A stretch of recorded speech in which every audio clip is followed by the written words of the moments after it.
All right, at this time, if we could have all town meeting members, please take your seats. Just a reminder, the seats in the front of the auditorium with the tables are for the town meeting members.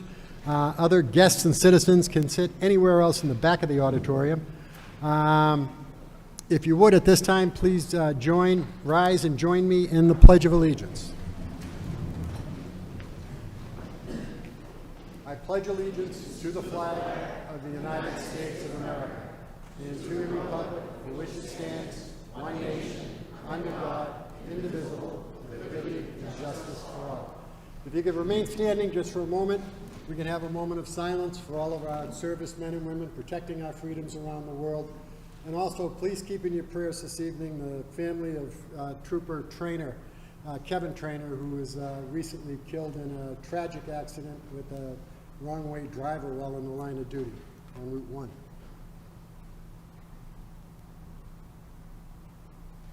Thank you. Please be seated.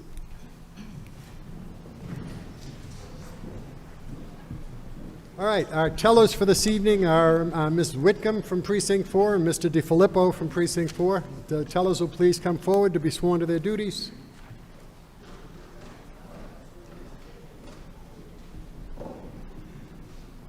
Please raise your right hand. Do you swear to faithfully and impartially perform your duties as a teller for the town of Saugus town meeting to the best of your abilities? I do. Congratulations. All right, town meeting members, please raise your right hand and the tellers will take the count.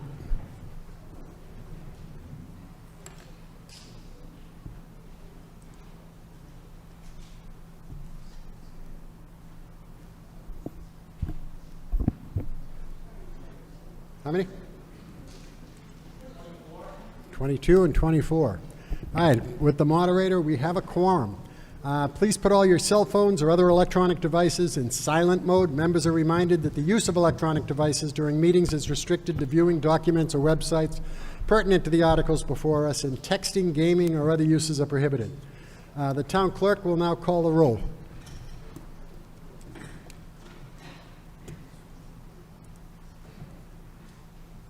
Arsenal. Here. Bartolo. Here. Bell. Here. Berube. Here. Bonito. Here. Camuso. Here. Chaporis. Here. Connors. Here. Costello. Here. Cross is not here. He contacted us. Davis. Here. Delios. Here. Damonte. Here. DiFilippo. Here. Doherty. Here. Dunn. Fossey. Ferrari. Gill. Goodwin. Grabowski. Herman Durant. Hickman. Kelly. Lincoln. Lepresti. Malone. Manugian. Marchese. McCarthy. McCullough. Meredith. Moschella. Nichols. Nuzzo. Ostro Mason. Palumba. Panetta. Panico. Paolini. Parlente. Parziali. Rossetti is not here. He has contacted us. Shenna. Scazzarella. Shalkowski. Taligan. Wallace. Whitcomb. Worthley. 47 present, 3 absent. Thank you. All right, our first order of business, we did hear from Peter Rossetti and from William Cross, who expressed their regrets that they would not be able to join us this evening. First order of business is accepting the minutes from the previous session. While I do have a copy of the minutes from the last meeting available if anyone needs to review them, since a copy is posted on the town website shortly after each meeting for all to review, and knowing that you're all diligent about reviewing them online, if there's no objection, the minutes from the last session will be accepted by unanimous consent. Hearing none, the minutes are accepted as posted. When recognized to speak, all speakers are asked to step up to the podium. Town meeting members, please state your name and precinct represented. Other town officers or employees, just your name and position in the town. And Saugus citizens, state your name and address. That way everybody at home can see and identify with who they're hearing. We will be observing the appropriate time limits for speakers per Section 208 of the town bylaws.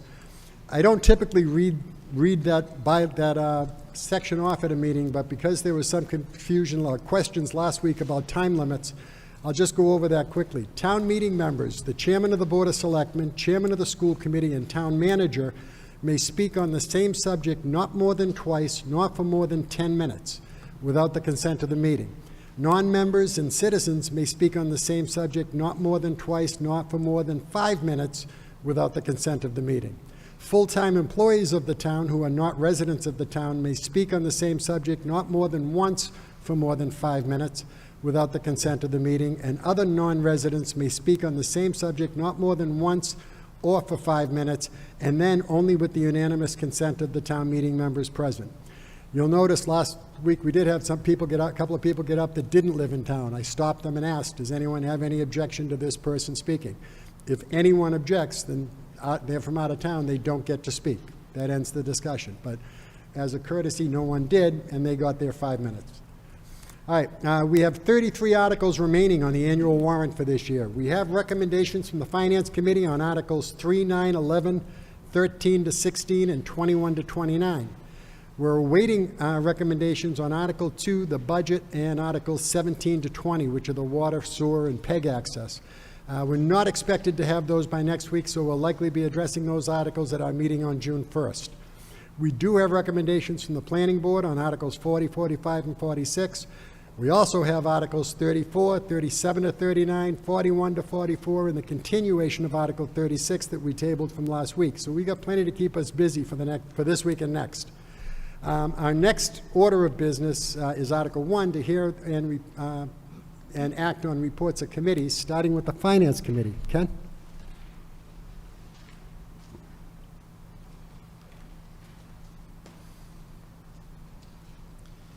Mr. Moderator, town meeting members, tonight the Finance Committee has presented 16 financial articles, and we've prepared them for your vote tonight. There is one particular article, Article number 23, which was for the STEAM Academy. They were requesting $150,000 from the stabilization fund. That was recommended to be indefinitely postponed because last year, fiscal 26, they received $370,000 for that specific purpose. They only spent $70,000, which leaves $300,000 for them to run down. So it wasn't that we didn't support the article, it was that they don't really need the funding because there's $300,000 sitting there from fiscal 26 appropriation. And that's it, and I hope that you guys all support our recommendations. Thank you. Thank you, Ken. Are there any other committees that would like to report out at this time? Okay, seeing none. Again, since we don't have a recommendation on Article 2, I would entertain a motion to take Articles 3 through 16 out of order. Anyone? All right, we have a motion to take Articles 3 through 16 out of order. Do I have a second? All right, all in favor? Opposed? Okay, as a courtesy to the Finance Committee, Ms. Lincoln moves Article 3 for consideration, to see if the town will vote to make supplementary appropriations to be used in conjunction with money appropriated under Article 2 of the 2025 annual town meeting during the current fiscal year, and determine whether the money shall be provided by transfer from available funds, or to see what other action the town wishes to take in the matter. Finance Committee voted to recommend the town make supplementary appropriations in the amount of $1,995,800 to be used in conjunction with the money appropriated under Article 2 of the 2025 annual town meeting during the current fiscal year. The source of funding is $195,800 from interdepartmental transfers and $1,800,000 from the July 1st, 2025 certified free cash. Do I have a second on the Finance Committee's recommendation? All right, moved and seconded. Any discussion? Mr. Manager. Good evening, Mr. Moderator, town meeting members, ladies and gentlemen. This is our Article 3 for those that did not get to see the Finance Committee meeting. These are an article that we put in every year to for interdepartmental adjustments based on what we project throughout the end of fiscal year through June 30th. If you notice, there's approximately $195,000 that we're making an interdepartmental changes. The other, and that comes from within the budget, 1.8 million is an appropriation for what we incurred for snow and ice above and beyond the budget. And that's coming from certified free cash so that we can pay for the expense that we've incurred this year, paying it within this year's budget. And so if you have any questions, I'm happy to answer and hope you support the article. Thank you. Any further discussion on Article 3? Okay, seeing none, we'll call for the question. All in favor of the Finance Committee's recommendation that the town make supplementary appropriations in the amount of $1,995,800 to be used in conjunction with the money appropriated under Article 2 of the 2025 annual town meeting during the current fiscal year, with a source of funding $195,800 from interdepartmental transfers and $1,800,000 from the July 1st, 2025 certified free cash, please signify by saying aye. All opposed? All right, Article 3 has passed. As a courtesy to the Finance Committee, Ms. Lincoln moves Article 9 for consideration, to see if the town will vote to appropriate a sum of money for purchasing various equipment for town departments, including the payment of costs incidental or related thereto, and to determine whether this appropriation shall be raised by borrowing or otherwise, or to take any other action relative thereto. Finance Committee voted to recommend the town appropriate $724,000 for the purpose of purchasing various equipment for town departments, including the payment of costs incidental or related thereto, with the source of funding being July 1st, 2025 certified free cash. Do we have a second on the Finance Committee's recommendation? All right, moved and seconded. Any discussion? Mr. Manager. Thank you, Mr. Moderator, town meeting members, ladies and gentlemen. Article 9 is departmental equipment. Each year, we meet with different departments and the department heads, and they try to give us a list of things that they are looking for. We have some long-term planning that we look at different pieces of equipment and vehicles that need replacement on a long-term basis, and we have this projected out for 5+ years. The police cruisers, we every year, because those are run 24/7, and this year the chief and the department are looking for a pickup truck. That's on here. Highway department's looking at a new roller, some spreaders, a new skid steer bobcat, trailer, an infield rake, and a compressor truck as well. And this is coming from certified free cash. It's part of our pay-as-we-go. We try to balance some of the borrowing with pay-as-you-go with free cash that's generated, so that we can pay off and continue to have equipment that's safe and is there for the needs that have been identified. I hope you support this. Thank you. Any further discussion on Article 9? All right, hearing none, I'll call the question. All in favor of the Finance Committee's recommendation that the town appropriate $724,000 for the purpose of purchasing various equipment for town departments, including the payment of costs incidental or related thereto, with the source of funding being July 1st, 2025 free cash, please signify by saying aye.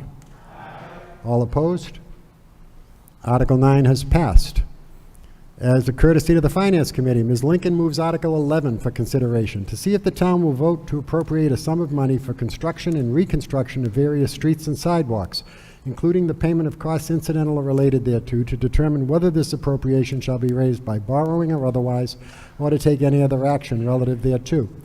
Finance Committee voted to recommend the town to appropriate $500,000 for the construction and reconstruction of various streets and sidewalks, including the payment of costs incidental or related thereto. The source of funding is July 1st, 2025 certified free cash. Do I have a second on the Finance Committee's recommendation for Article 11? Moved and seconded. Any discussion? Mr. Manager? Thank you, Mr. Moderator. Town meeting members. Article 11 is something we put in each year with an amount of money that we try to balance. For those that don't to keep you informed, part of some of the money that we do some of the roads with is through Chapter 90 money that is grant money. And then others, roads that are unaccepted, we can't use, we're not allowed legally to use that for those roadways. So we have to have other supplemental money to do that. We also, when we do water main projects, you can't use the MWRA money to repave the roadways. So a lot of times the roadways are in pretty tough shape, and we plan and try to coordinate with using these monies to be able to make sure we can repave. A lot of times you have to wait a year for the pipes to settle before you can do that, and sort of people are annoyed by that, but that's what this amount of money is for, and this is coming from certified free cash. I hope you approve it. Thank you. Thank you, Mr. Manager. Any further discussion on Article 11?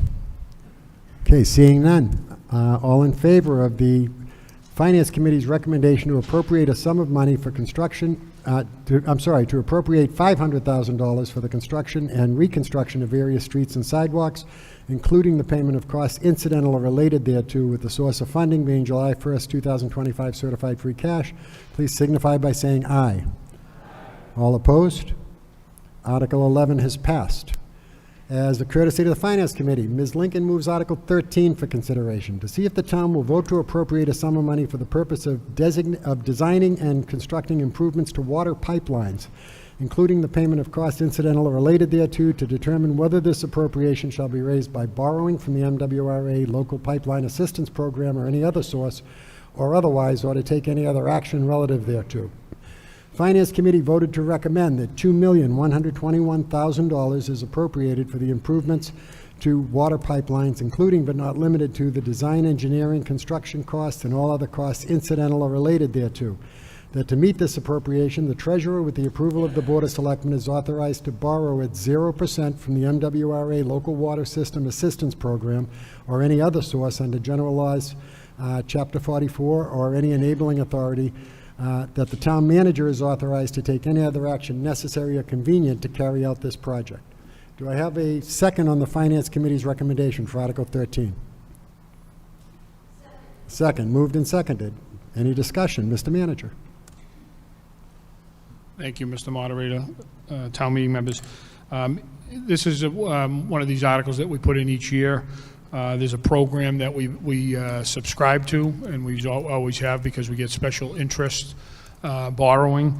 We generally, with water main replacement, we design one year and do construction the other year. It's a little different this year because we broke up with the design and water pipeline. The design and improvements is under a different source outside of the MWRA program, because it needs to be borrowed under a different mechanism. But the total is $2.1 million and change, and this is so that we can continue to improve the water main systems under a long-term capital improvement plan that we've been working on for years, under this special financing that we take advantage of. If you have any questions, I'm happy to answer them. Thank you. Thank you, Mr. Manager. Any further discussion on Article 13? Okay, seeing none, I'll call the question. All in favor of the Finance Committee's recommendation that $2,121,000 is appropriated for the improvements to water pipelines, including but not limited to the design, engineering, construction costs, and all other costs incidental or related thereto.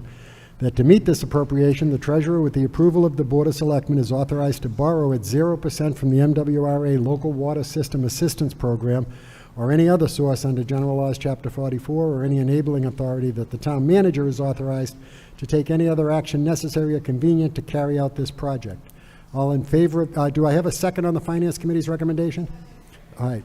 All in favor of the Finance Committee's recommendation on Article 13? Opposed? Article 13 has passed.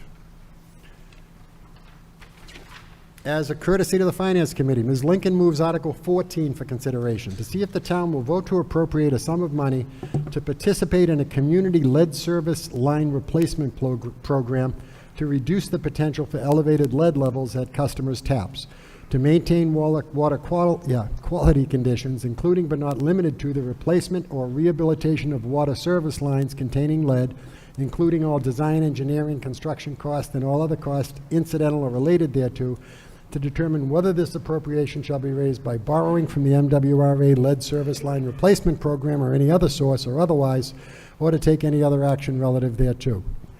The Finance Committee voted to recommend that $4,820,000 is appropriated for participating in a community lead service water line replacement program to reduce the potential for elevated lead levels at customers' taps, to maintain water quality conditions, including but not limited to the replacement or rehabilitation of water service lines and connections containing lead, including all design, engineering, construction costs, and all other costs incidental or related thereto, that to meet this appropriation, the Treasurer, with the approval of the Board of Selectmen, is authorized to borrow $4,620,000 from the Massachusetts Water Resources Authority or any other source under General Laws, Chapter 44, or any enabling authority, to enter into a loan agreement with the MWRA and to accept any grants available for the project from the MWRA, provided that the amount of the authorized borrowing shall be reduced by the amount of any such grants received from the MWRA.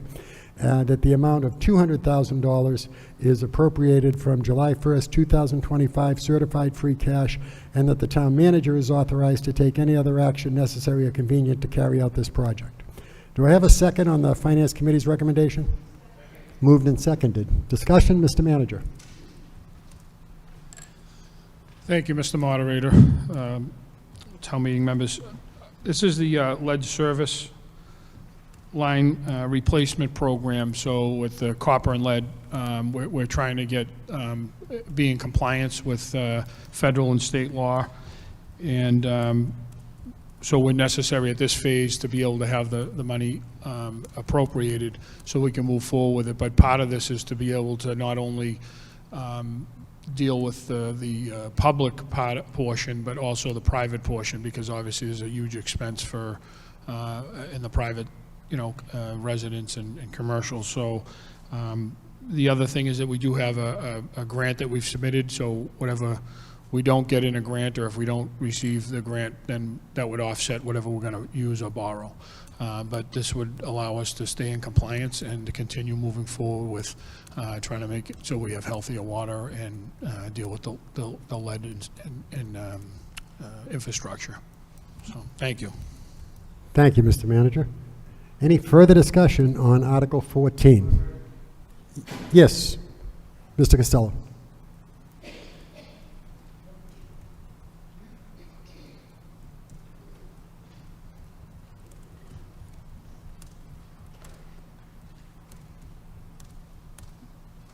Martin Costello, Precinct 10. I have one quick question for the town manager on this issue. Does the Department of Public Works of this town know where most of these lead line pipes are still located so that we can really target it? Thank you, Mr. Costello. Thank you. Great question. So the initial phase, if you remember from the previous town meetings, we appropriated money. We actually got grant money as well. But we did, part of that is doing an inventory. So we've done an inventory of what is out there and what needs to be replaced and what's out there that is problematic.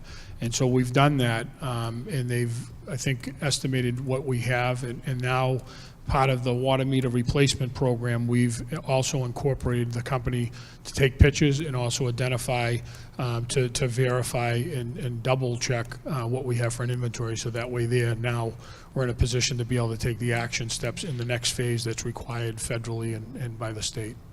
So thank you for that. Thank you, Mr. Manager. Further discussion. Mr. Grabowski.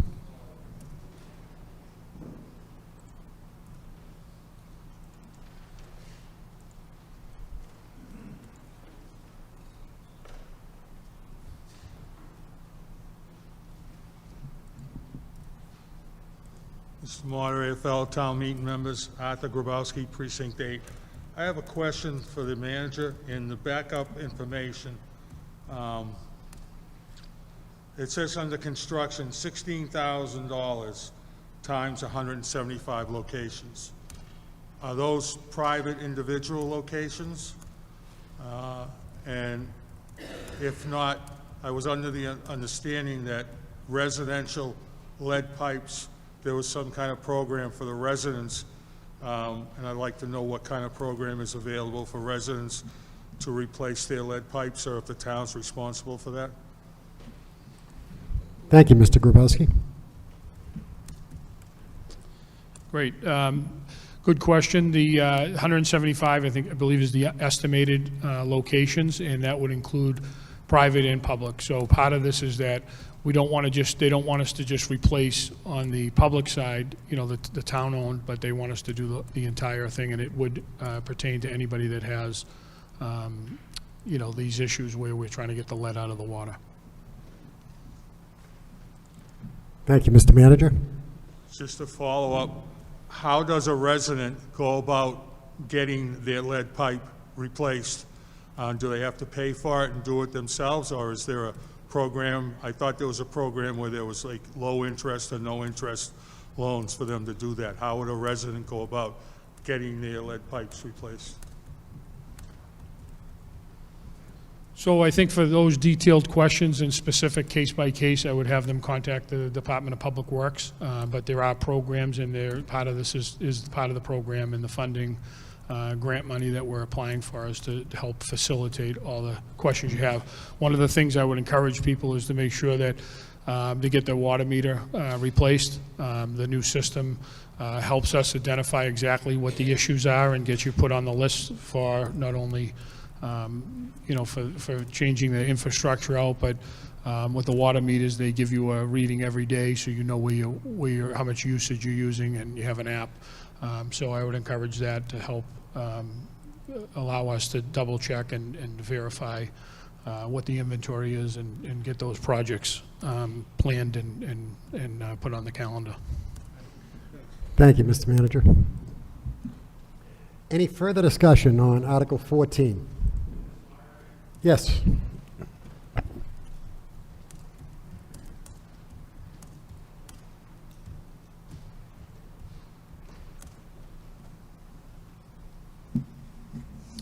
Thank you, everybody. Mark Bell, Town Meeting Member, Precinct 1.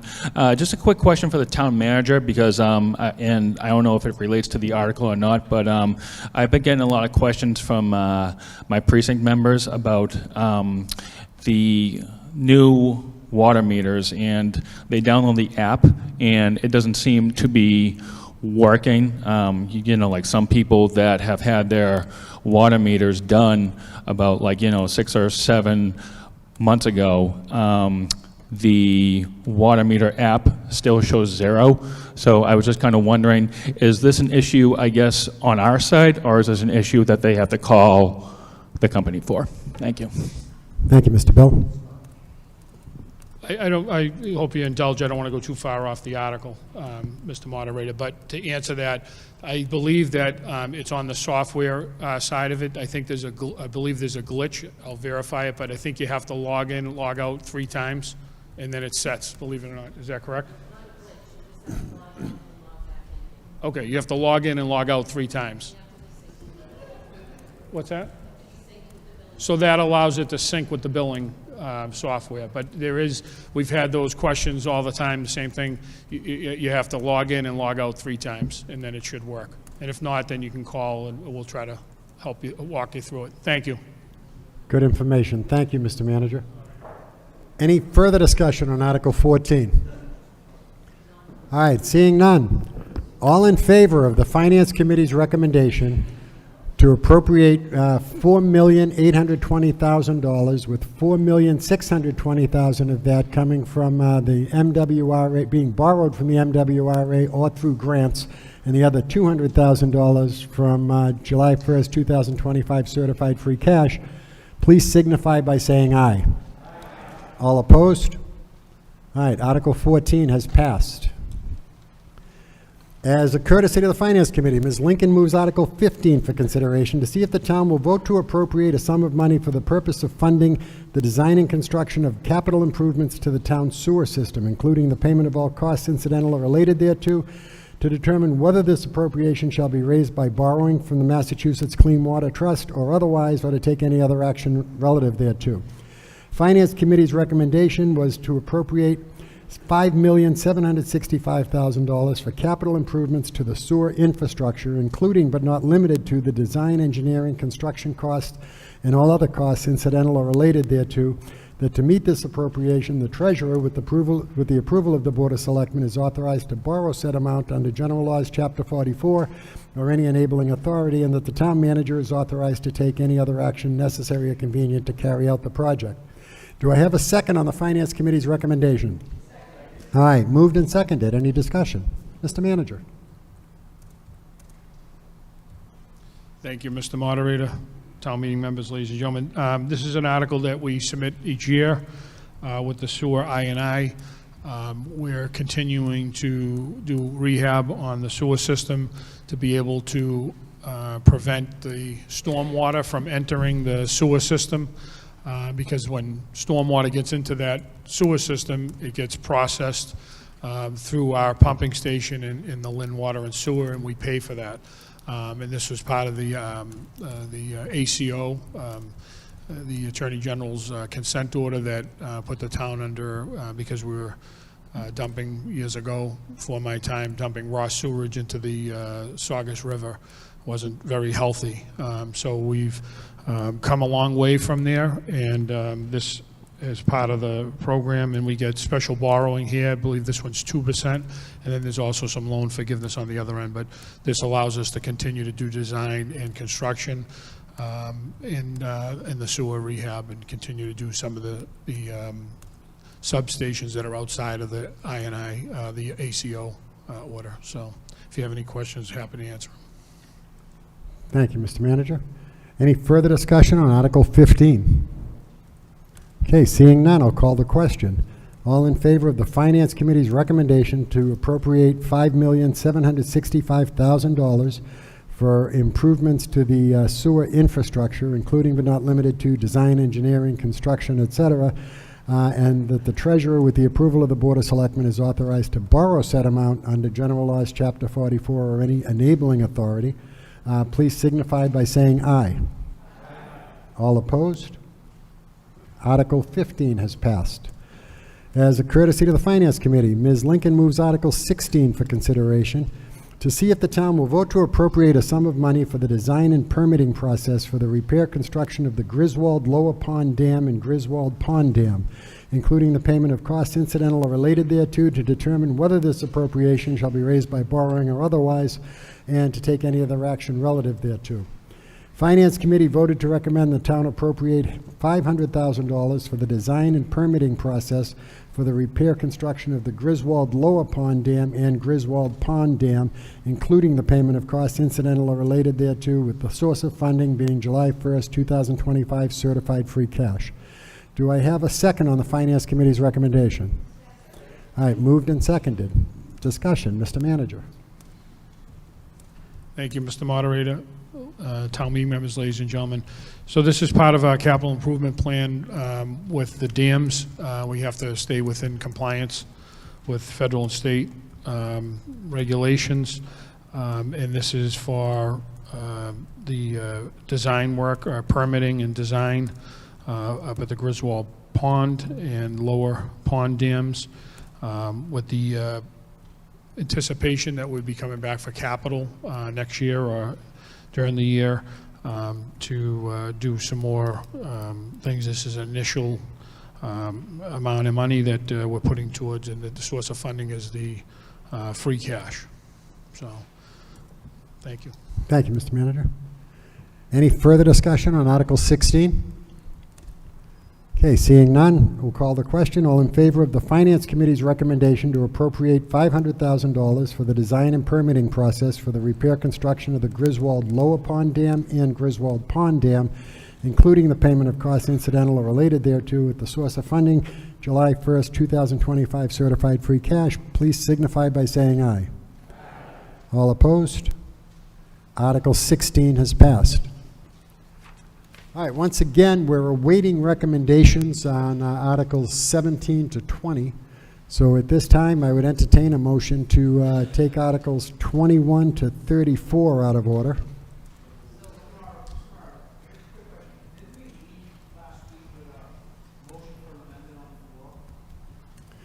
That was on Article 36, yes, which was put on the table. If someone would like to make a motion to take that up out of order, we could certainly do that. Otherwise, we just follow the items as they come up on the warrant. Okay? All right, so we have all in favor, again, of taking Articles 21 to 34 out of order at this time, signify by saying aye. Opposed? All right. As a courtesy to the superintendent of schools, or actually as a courtesy to the finance committee, I should say, Ms. Lincoln moves Article 21 for consideration. To see if the Saugus town will vote a sum of money, $100,000, purchase of resources for EL support after school hours and tutoring within the school day from the Supplemental Student Support Reserve Fund for the purpose of supplementing educational programming, not supplanting it. Pursuant to Article 2 of the October 24, 2022 special town meeting, whereas voted by town meeting, the Saugus Public Schools Supplemental Student Support Reserve Fund is hereby incorporated by reference. Said fund shall be transferred to a special revenue fund specifically for EL resources and hourly support staff in Article 2 referenced above and in accordance with Mass General laws. The Finance Committee voted to recommend the town appropriate $100,000 for the purchase of resources for EL support for school hours and tutoring within the school day for the purpose of supplementing educational programming, not supplanting it, pursuant to Article 2 of the October 24, 2022 special town meeting, whereas voted by town meeting. The source of funding is the Supplemental Student Support Reserve Fund, and said fund shall be transferred to a special revenue fund to be expended for the purpose stated in the proposal as presented to town meeting and in accordance with Mass General laws. Do I have a second on the Finance Committee's recommendation for Article 21? All right, moved and seconded. Any discussion? Okay, hearing none. All in favor of the Finance Committee's recommendation for the town appropriate $100,000 for the purchase of resources for EL support after school hours and tutoring within the school day, please signify by saying aye. All opposed? Article 21 is passed. Article 22. Steve, And- you have handouts for Yep. 22. Actually, if I could have the tellers come forward, we have a handout on Article 22 that we just need to pass around.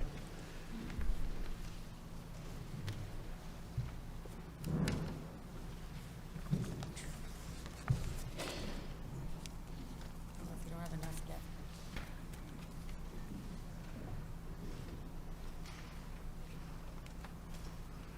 yet. And 1 second.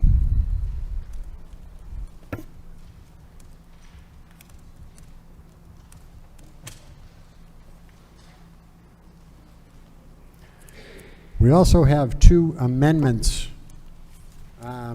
that were presented to Article 22. Well, let me read the original article first and get it on the floor. Article 22, to see if the Saugus town will vote a sum of money, $250,000, for supporting our athletic department in offering programming, tutoring, and student study centers for our athletes from the Supplemental Student Support Reserve Fund for the purpose of supplementing educational programming and not supplanting it pursuant to Article 2 of the October 24, 2022 special town meeting. Whereas voted by town meeting, the Saugus Public Schools Supplemental Student Support Reserve Fund is hereby incorporated by reference. Said fund shall be transferred to a special revenue fund specifically for our athletic programming at the Saugus High School to be expended for the purposes stated in the proposal in Article 2 referenced above and in accordance with Mass General laws. Superintendent of Schools. Finance Committee's recommendation. Finance Committee voted to recommend the town appropriate $250,000 for supporting the athletic department and offering programming, tutoring, and student study centers for Saugus Public School athletes for the purpose of supplementing educational programming, not supplanting it. Pursuant to Article 2 of the October 24, 2022 special town meeting, whereas voted by town meeting. The source of funding is the Supplemental Student Support Reserve Fund, and said fund shall be transferred to a special revenue fund to be expended for the purposes stated in the proposal as presented to town meeting in accordance with Mass General laws. Do I have a second on the Finance Committee's recommendation? All right, moved and seconded. I have an amendment that was submitted by the Saugus Public Schools, changing, let me just find it here, 1 second, bear with me. Changing the amount from $250,000 to $215,000 and adding the Fine Arts Department. So the way that their amended article would read, to see if the town of Saugus will vote a sum of money, $215,000, for supporting our athletic and fine arts department in offering programming, tutoring, and student study centers for our athletes, drama, and band students from the Supplemental Student Support Reserve Fund for the purpose of supplementing educational programming, not supplanting it, pursuant to Article 2 of the October 24, 2022 special town meeting, whereas voted by town meeting. The Saugus Public School Supplemental Student Support Reserve Fund is hereby incorporated by reference. Said fund shall be transferred to a special reserve fund specifically for our athletic programming at the high school to be expended for the purposes stated in the proposal in Article 2 referenced above and in accordance with Mass General laws. Do I have a second to the Superintendent of Schools, or the School Department's amendment to Article 22? Okay, moved and seconded. Was that? Yes. All right, so we have an amendment. I'm going to ask Ken. I believe Carla did it. No. Oh, I'm sorry. Who did? Carla did. Ms. Scazzarella made the amendment. I'm sorry, presented the amendment. Ken, a question to the Finance Committee. The Finance Committee voted, from what I saw, on the original article and appropriated the money based on the original article as it was submitted, in other words, the athletic department. With adding in the Fine Arts Department and reducing the amount from 250 to 215, does that affect the Finance Committee's recommendation? Okay, Mr. Moderator. Finance Committee is only allowed by town charter to vote the amount that's being requested or less. The Finance Committee cannot change language in an article. So this particular article, we recommended in its form and the amount that was requested.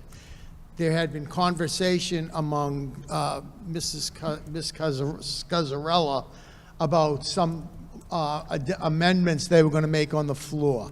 They did carry over money from fiscal 2026. One of them was $300,000 carried over from the STEAM Academy. There was $40,000 carried over from one of the other programs, and $10,000 to $20,000 in another program.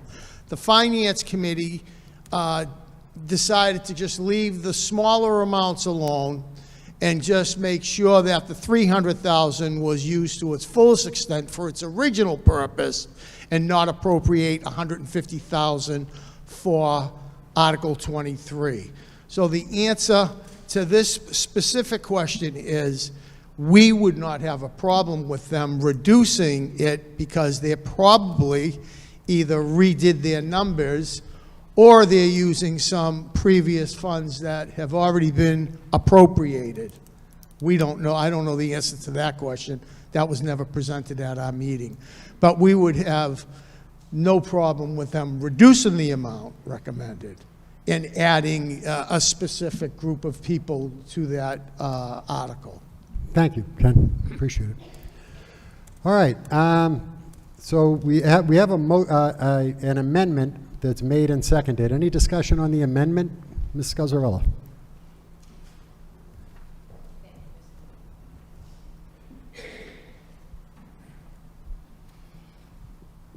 Thank you, Mr. Moderator.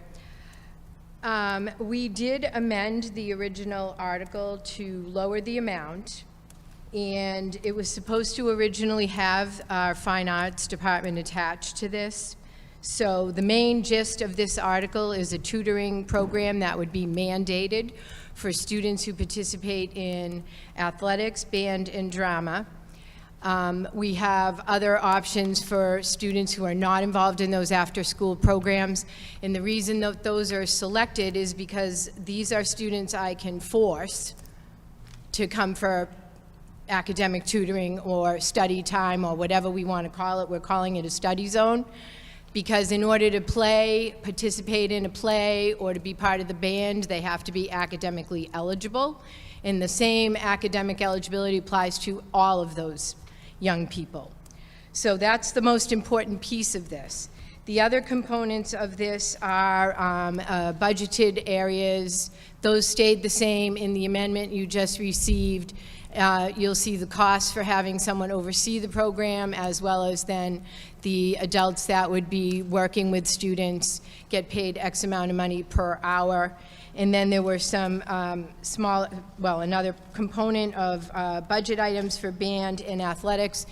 Band instruments, additional instruments are included in this, as well as uniforms. And I would explain that when originally the operating budget was put together, we had less than 20 students in our band program. We now have close to 50 in the high school program, and they just were over at the Belmonte, sort of on a recruiting mission for chorus and band. And I'm happy to say there are another 31 students coming in as sixth graders who are opting to be part of our band program. We don't have enough instruments, and some of them are quite expensive. Tubas, to name one, very expensive. So we would like to have that component. It's a wonderful program. It's part of our academic day. It's also part of an after-school program on both sides of the building. And you'll see our band is actually going to be marching in the Memorial Day Parade for the first time in many years. And you will notice they don't have any uniforms. They are going to have their band T-shirts on with varying items for the bottom, shorts, chinos, whatever. So we would like to get this up, back and running the way it used to be. And so that's that big chunk there for additional instruments as well as uniforms. We also have our fitness room that both sides of the building use, not only throughout the day for their wellness program, but we have a number of after-school programs that run out of the fitness room. And we don't have enough equipment in there either, and we need to be able to have students that are staying after school that are participating in particular programs. Sometimes they're doing nutrition and fitness. Sometimes they're just doing training with a group. There's a group called Girls on the Run that are in there a lot when they're not out on the track. And then the last piece is hockey, which I know is somewhat controversial, but I do want to explain. That was a 65-year-plus program at Saugus High School that was allowed to drift away 6 years ago. We now co-op with Peabody, and the Saugus students make up the majority of that team. So we would like to have our own program back again. And to get it started up, it's a program for a number of students. It will also, I'm trying to keep kids at Saugus Middle High School. It's a program that will help keep a number of students at our school, and it's students we don't want to lose. It's students who are very active in their grade level, who participate in all sorts of other activities and potentially other athletics. So we're trying to hang on to as many of our students as we possibly can to make sure that we're a solid, good educational place. That's what this piece of programming is all about, supporting our students after school with academic opportunities, teaching them time management, teaching them how to study. And there is this, I know COVID was over and done with, but I think my sixth graders are the last group. They were in kindergarten. So all of the students in the building missed something. And they all think that you don't need to be in school in order to learn.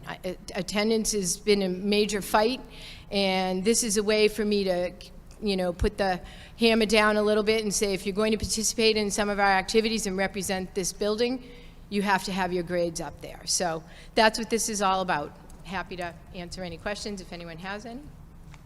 Thank you, Ms. Cazzarola. All right, any further discussion on the amendment to Article 22? Mr. Grabowski.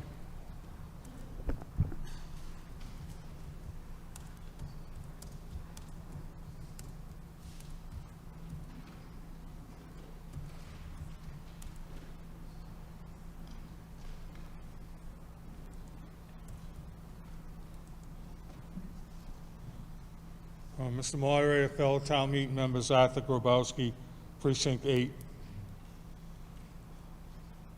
I'm very concerned. Our Finance Committee Chairman mentioned coming across, and I don't know how it was discovered, that funds that this town meeting voted and appropriated last time around have not been spent. Who's keeping track of these funds? Was it $300,000 that was appropriated for a particular article and program, and it wasn't spent?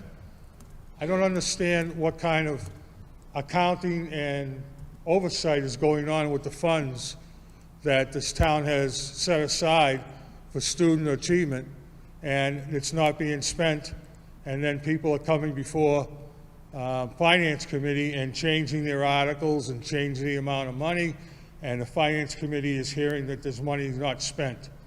That's very concerning to me, and it should concern everyone that where we appropriated this money, this article was put together to improve student achievement, but apparently there are areas where people don't feel like spending the money to improve student achievement.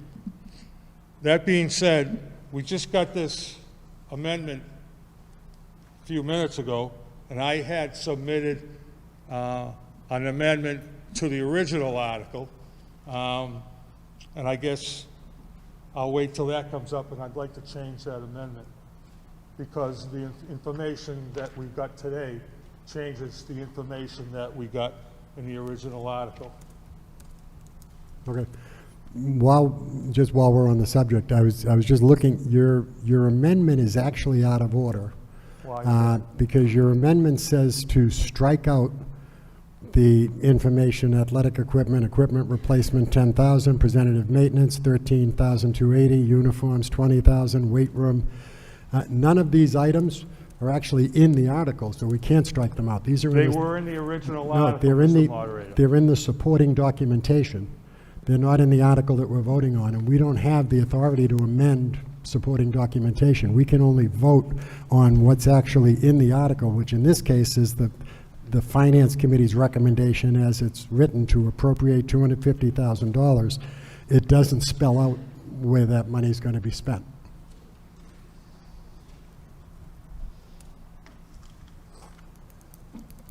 I'm confused as to how we can delineate.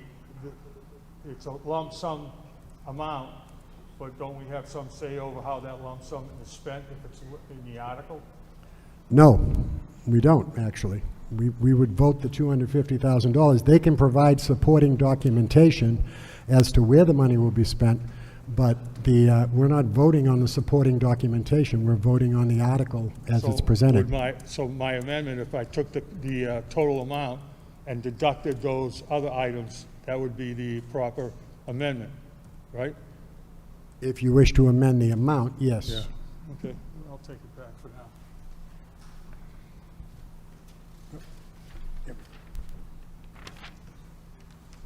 Mr. Moderator, I did make an amendment based on the information we were given. And now, 20 minutes ago, we're given different information on the article. I find that rather disingenuous that we don't have the time to fully understand what that article is and how it's to be changed. We were never presented with a fine arts program to be included in that until 20 minutes ago. So I think that the process here is a little bit backwards. Thank you, Mr. Grabowski. All right, any further discussion on the amendment to Article 22? Yes, Ms. Nuzzo.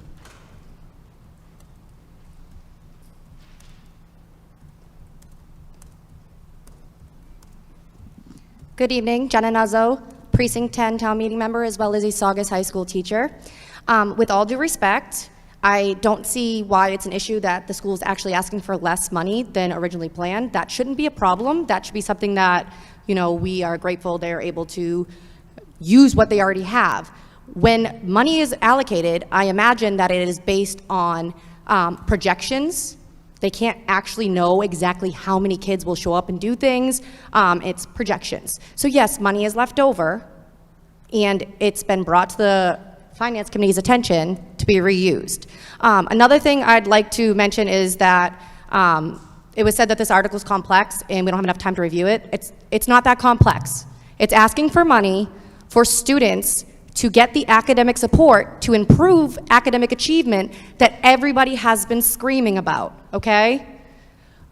These students will come from athletics, any sports team, as well as band and chorus, because those are also important extracurriculars. We want kids to stay in Saugus, not leave. How are we going to get kids to stay if we do not support them and provide them with things they need? Hockey was so big in Saugus when I was younger, and I'm not even from Saugus, and I knew that. And so to bring it back, I think is amazing, and I don't see why it is a problem to support students and give them opportunities that other districts and towns have. So I am in full support of this amendment, and as someone in the building who sees these children, they deserve to have opportunities, and I urge you all to keep that in mind. Thank you. Thank you, Ms. Nuzzo. Further discussion on the amendment to Article 22? Yes.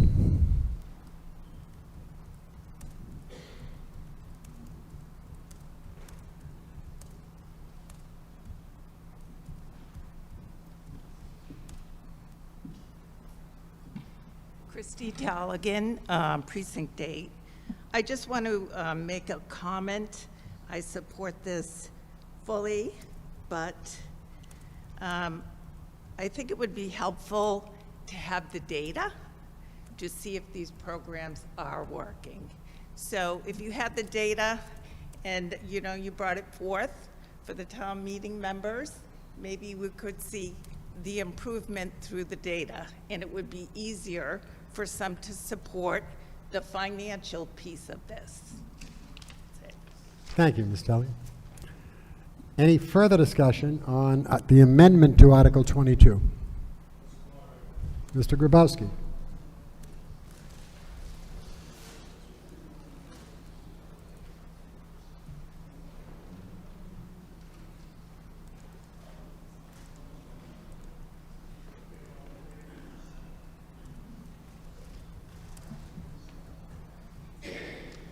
Mr. Moderator, town meeting members, Arthur Grabowski, Precinct 8. If you read the wording of the article, this is a supplemental student support reserve fund for the purpose of supplementing educational programming, not supplanting schools' budget.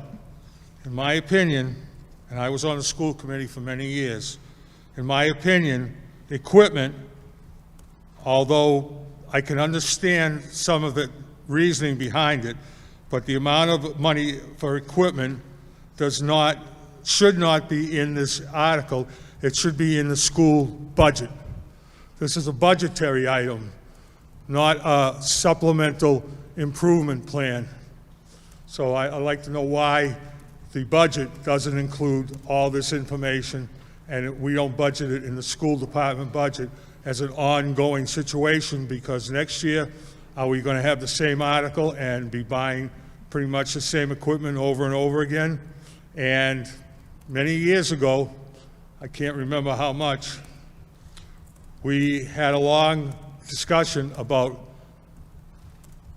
uniforms for the band, and we did purchase uniforms. We purchased, I think there was pants, an overcoat jacket, there was a hat with plumage on the top, and we were very happy that at that time, those were uniforms that were purchased since we didn't have them for many, many years prior to that. So I hate to see equipment that's purchased, uniforms that's purchased, and then at some point in time just discarded, and more money spent on uniforms. But I think that the equipment and the hockey should be in the school department budget and not in a supplemental improvement plan appropriation. Thank you, Mr. Grabowski. Mr. Hashem.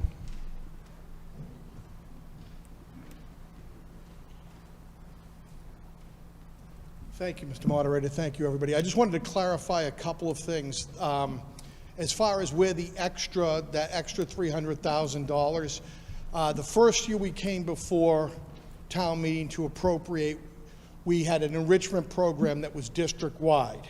We didn't spend it all down that first year. So last year when we came forward to the Finance Committee, when we asked for the additional money, a big chunk of it that was left over all went into the Belmonte STEAM Academy enrichment when it was segregated to Belmonte enrichment, vets enrichment, high school enrichment, and middle school enrichment. So that's why that number is high, and that's why we also have taken off Article 23 off the table.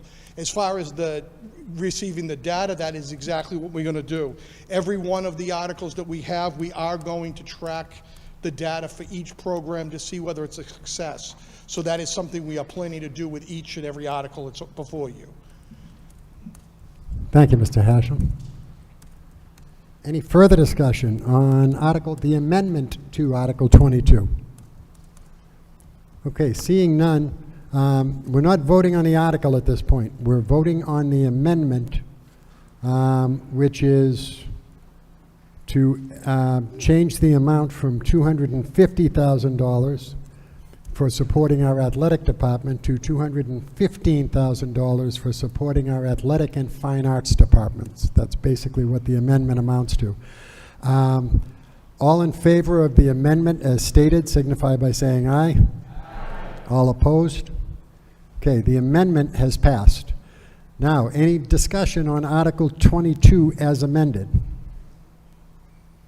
Okay, seeing none. All in favor of the Finance Committee's recommendation that the town appropriate $250,000 for supporting the athletic department and fine arts department, I'm sorry, $215,000 for supporting the athletic and fine arts departments in offering programming, tutoring, and student study centers for Saugus Public Schools athletes and fine arts performers for the purpose of supplementing educational programming, not supplanting it in Massachusetts, not supplanting it pursuant to Article 2 of the October 24, 2022 special town meeting, whereas voted by town meeting. Source of funding is the Supplemental Student Support Reserve Fund, and said fund shall be transferred to a special revenue fund to be expended for the purposes stated in the proposal as presented to town meeting and in accordance with Mass General Law. All in favor of that recommendation as stated from the Finance Committee signify by saying aye. All opposed? Article 22 is passed. As a courtesy, yes. Which? All right, at this time we have a motion to take Article 36 out of order and bring it up at this time. Do we have a second? All right, all in favor of taking Article 36 out of order at this time signify by saying aye. Aye. All opposed? All right, Article 36 is before us. Steve, We have handouts. Okay. If I could have the tellers come forward. We do have a handout on Article 36 that we'd like to distribute. We have two different sets, so we're going to do this twice. Okay? Two different sets, we're going to do this twice. Okay. One Come second. back when you need the next one.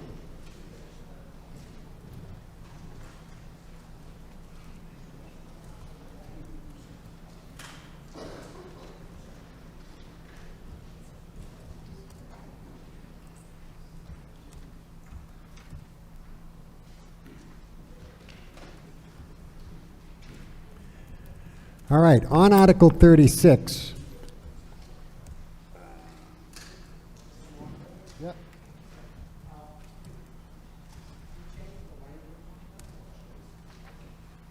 Okay, 1 second.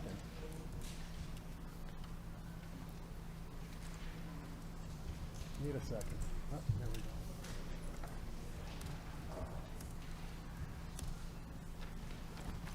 go. On Article 36, we currently have an amendment before us. Let me just if you guys will bear with me, I'm just going to refresh here quickly for anyone, because anyone who may not have been here last week also. Article 36 says to see if the town will vote to amend the town bylaws by deleting section 60210 in its entirety and inserting in place thereof the following. No person shall fire or discharge any firearm or paintball guns, air guns, bow and arrows, spring-operated guns such as BB or pellet guns, or hunt, trap, or bait any animals within the limits of any park, playground, or public property except with the consent of the Board of Selectmen. Hunting is defined as the human practice of seeing, pursuing, capturing, and killing wildlife or feral animals.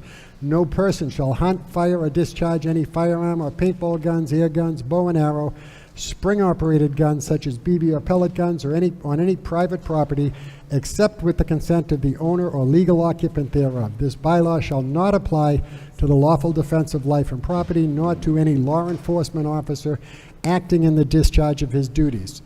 We did have an amendment that was submitted last week that said I'd like to amend Article 36 to only apply to Prankers Pond and the surrounding area.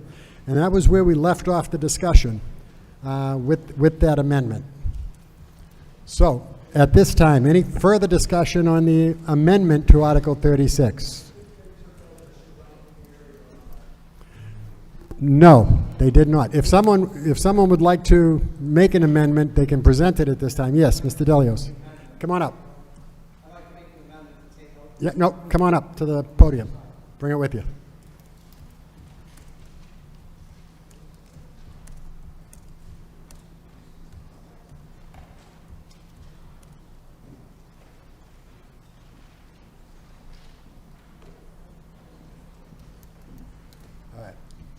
Hi, Peter Delios, Precinct 10. I'd like to take out the language of the surrounding area to Prankers Pond, and just no hunting at Prankers Pond of any kind.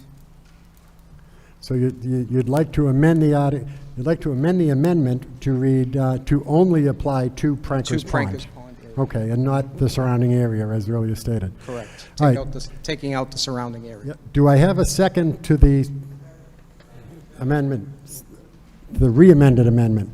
So what we have before us right now is an amendment to the original Article 36, which would add a line that says to only apply to Prankers Pond. Any discussion on that amendment to Article 36? Yes, Ms. Panetta. Thank you, Mr. Moderator, town meeting members, ladies and gentlemen. We heard last week loud and clear that there are hunters both in town and out of town that use our Saugus public lands for hunting. I think that we also heard the outcry from the people in Precinct 1 that were very concerned about the density within the Prankers Pond area, and I've gotten many phone calls, and I'm sure many of you have as well. Hunters can still use bows and arrows in the rest of the town, including but not limited to Cedar Glen, off of Walnut Street, behind the Army-Navy store, and in Golden Hills. I think this is a very good compromise that should satisfy all the hunters as well as residents in Precinct 1.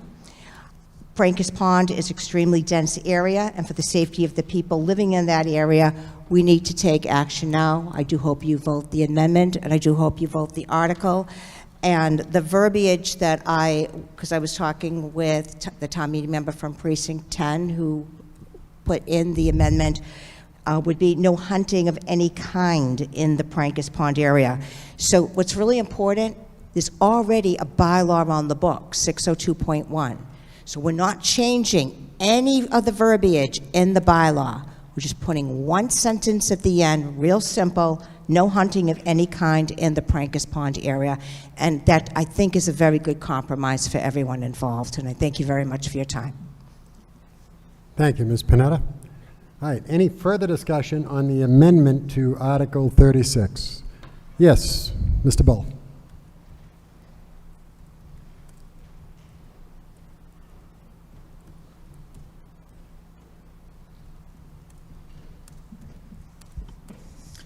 Mark Bell, Town Meeting Member, Precinct 1.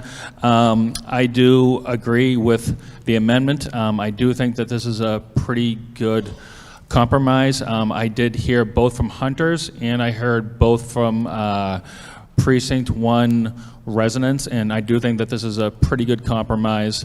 For those of you that don't frequent Prankers Pond as much as most Precinct 1 members do, unfortunately, it's not the Prankers Pond that it used to be, 20 or 30 years ago, right, like pretty much right when you walk into Prankers Pond now, you can't really look anywhere without seeing, like some form of housing or an apartment or anything like that. It's a very congested area, and I'm not for any kind of a hunting ban in Saugus, but as far as this area goes, we have to listen. I think when we're elected to town meeting, our most important job is listening to the people that we represent. And that's the most important job of a town meeting member. And I heard from a lot of residents that were very concerned about this. And so I'm in favor of the amendment. And I hope that you are too. Thank you. Thank you, Mr. Bell. Further discussion? Yes, Town Council.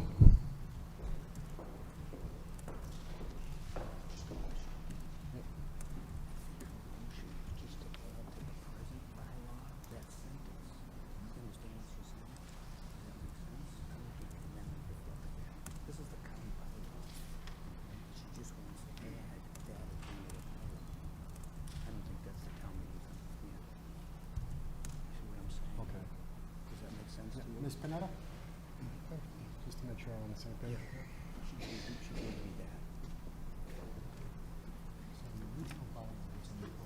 Is this? What is this? Okay.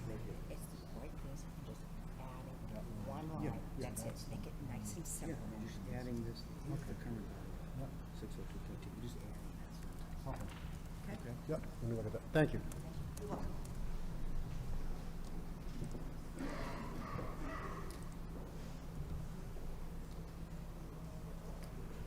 All right. We were on the amendment. What, there's little discrepancy in wording here, but let me just see if I can explain this. What they're looking to do, the original motion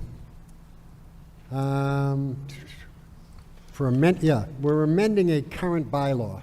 All right, so the current bylaw reads, no person shall fire or discharge any firearm or paintball gun, air gun, spring-operated gun, such as BB or pellet guns, within the limits of any park, playground, or public property, except with the consent of the Saugus Board of Selectmen, or hunt or fire or discharge any town of Saugus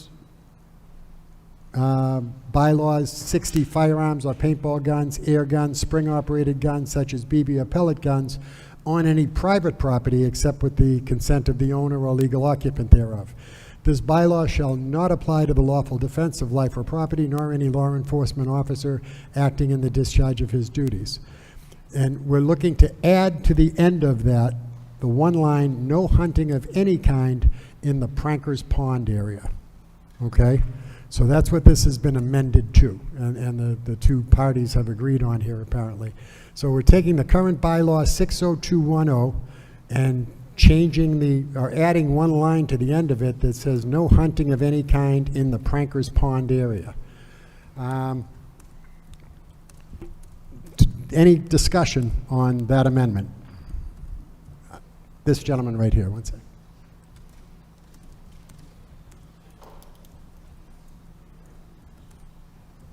Mr. Moderator, town meeting members, Mike Riccadelli, Saugus Police Chief, also a resident of Precinct 2. The primary responsibility of the Saugus Police Department is to protect the safety and well-being of our residents. Over the years, the increasing use of town recreational areas, in particular Prankers Pond, by families, children, seniors, and outdoor enthusiasts has significantly increased the potential risks associated with hunting activities in close proximity to populated and frequently visited public areas, once again, in particular Prankers Pond. While lawful hunting is a long-standing tradition in the Commonwealth and an activity enjoyed responsibly by many sportsmen and women, town-owned properties, particularly Prankers Pond, within Saugus, no longer are appropriate locations for this to discharge a firearm, potentially bow and arrow, archery equipment, due to public safety concerns. The density of residential neighborhoods adjacent to many owned town parcels, combined with the heavy public use of these areas, creates unnecessary risks that can and should be avoided. A hunting ban in the Prankers Pond area would enhance public safety for residents utilizing the area, reduce the likelihood of an accident, injury, or dangerous encounter, assist law enforcement with clear enforcement standards, and preserve town properties, or preserve the Prankers Pond area and conservation spaces. And it's for these reasons that I support this article. Thank you, Chief, and I apologize. I didn't recognize you in plainclothes. Further discussion, Mr. Grabowski.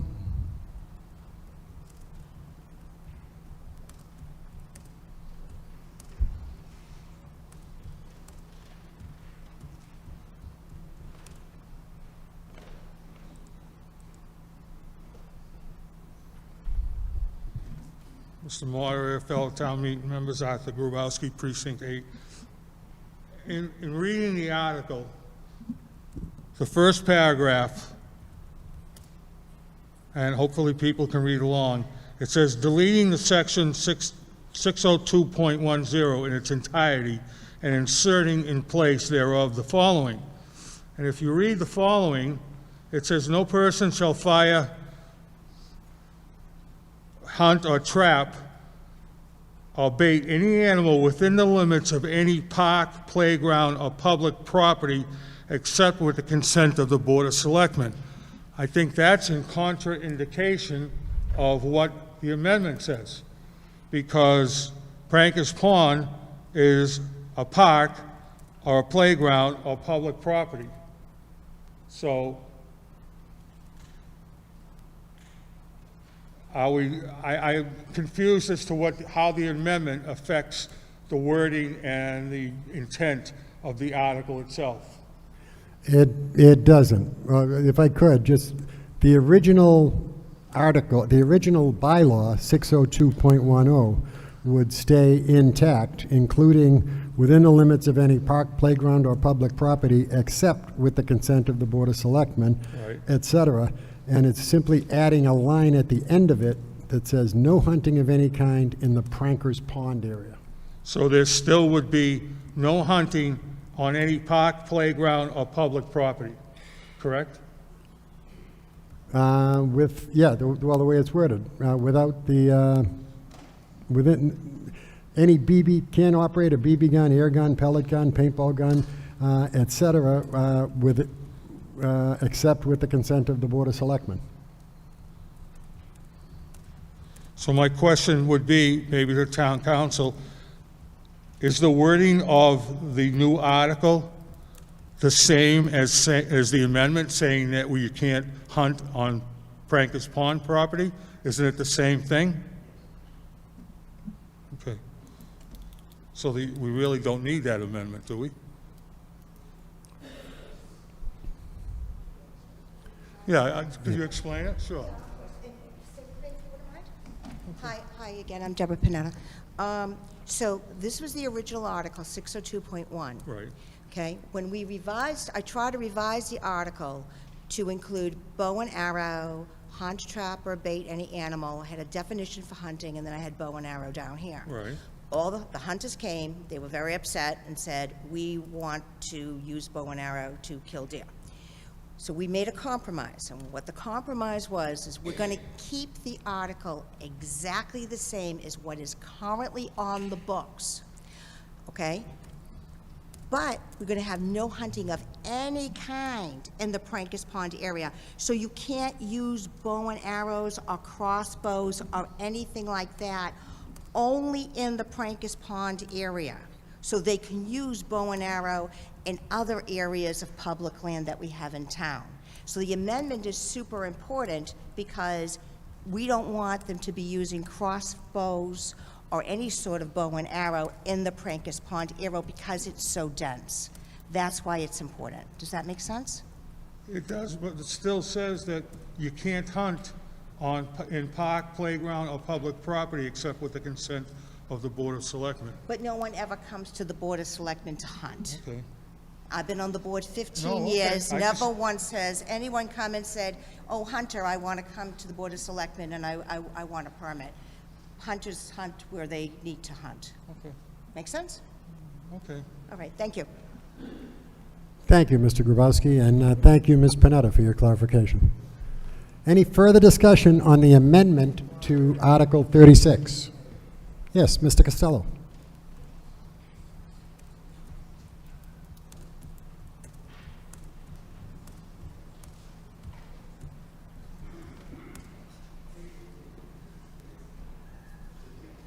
Martin Costello, Precinct 10. I'm in support of this particular amendment with regard to eliminating Prankers Pond from an area in which hunters can go in and practice their skills and see if they can take down any game. My only question is, for the group of people in the town, which are the hunters, I don't want to disenfranchise them. I just have a hypothetical in a way. Let's say we have a hunting season, it's starting. And do we have areas, specific areas, enough areas still in the town of Saugus where these people can get a license, be properly trained, go through the process, and go out for whatever period of time it is and do their business and go hunting? And if that's the case, then that's fine. But Prankers Pond, eliminating it from their ability to do that, I'm in favor of that.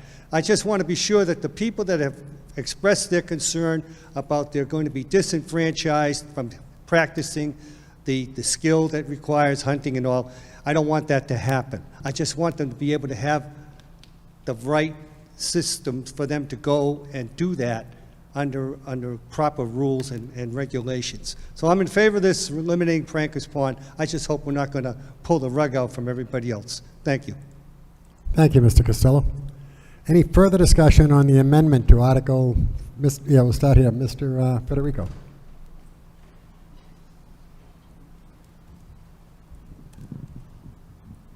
Frank Federico, Saugus Selectman. So one of the issues that I don't see coming up in debate is the lasting repercussions from changing this. So if we look at this as an ecosystem, the hunters, whether it be a small or large part, are part of this ecosystem. So my question would be, I'd like you guys to consider, what happens if this amendment passes, if hunting, bow hunting is banned? So in terms of the deer population, if the deer population isn't hunted, do they eat through their food source? Do they starve and die inhumanely? Because the deer population surges, does the coyote population surge? Does that affect residents' pets, small dogs and cats and things of that nature? Not too long ago, I witnessed a coyote with someone's pet walk across Susan Drive. So I ask you not only, to debate this in sense of density, but think about it from the animal perspective. Is it the most humane way to potentially let these deer eat through their food source and starve, let these coyotes thrive and go after small pets? So that's one argument that I haven't seen brought forth, and I think it's something that everybody should consider before voting on this article. Thank you, Mr. Federico. Further discussion on the amendment to Article 22. The gentleman in the rear here. Yes, you. Yep.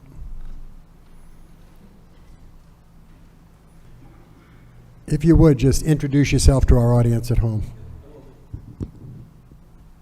Good evening, everybody. Kevin Sanderson, 12 Castle Street. I just kind of want to go along with Selectman Federico's, what he brought up, and basically state, deer populations as they are rising, I know a lot of people don't look at them as animals to be hunted, but understanding the fact that as their populations rise, if they're not controlled, how many people have heard about accidents involving hunters in anywhere of Saugus? If there is any out there, I'm sorry, but I'm sure somebody around here knows of somebody that has gotten into an accident with a deer along our streets. I've seen deer very, very close to areas right off of Ballard Street. These deers are going to end up in front of cars. If their populations aren't managed, they're going to get sick, as Selectman Federico said. Tick numbers are going to be increasing, which puts us all at risk. And as cute as they can be, they can certainly cause a lot of problems that I would hope that you guys might consider. Thank you. Thank you, Mr. Sanderson. Further discussion on the amendment? Yes, I'm sorry, no, Sue, hold on. Gentleman in the hat in the rear there. Yeah.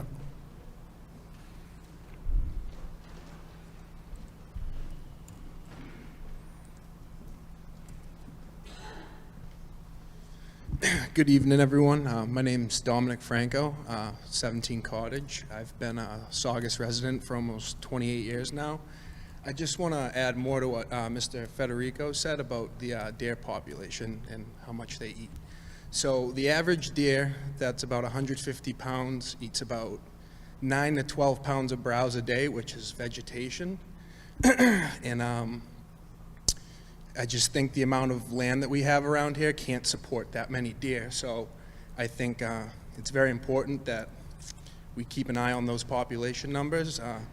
Zone 10 Massachusetts is this area, has about 10.5 deer per square mile. I think that's quite a bit of deer.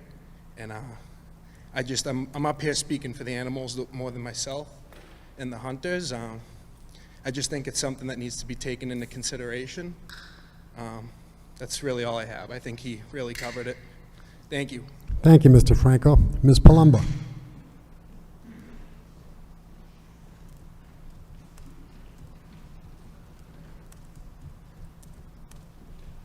Mr. Moderator, town meeting members, this article is just, it's not a hunting ban. It's just saying that there's boundary settings and, on hunting-related activities that's permitted within the town limits.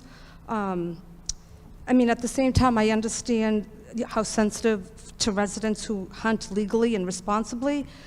Even if the article does not eliminate hunting rights, adding rules around location and conditions can feel increased oversight, particularly in areas where residential neighborhoods are close to open or undeveloped land. So overall, I would summarize this as not stopping lawful hunting, but just ensuring that it doesn't overlap in public and private property. So I'd say yes to this because it updates necessary clarification and focuses on safety rather than an attempt to restrict lawful hunting rights. Thank you, Ms. Palumbo.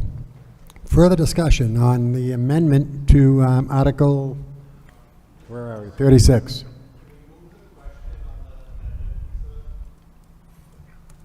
All right, we have a motion to move the question on Article 36, seconded.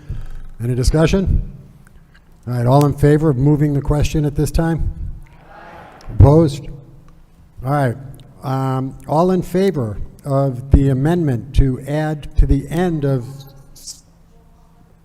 what's that?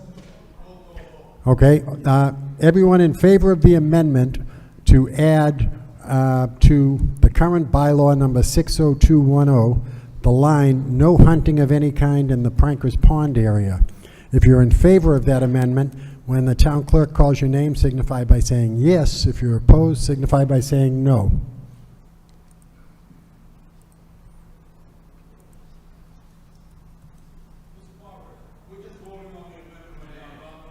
We're voting on the, right now we're voting on the amendment, and then we'll be voting on the article as amended.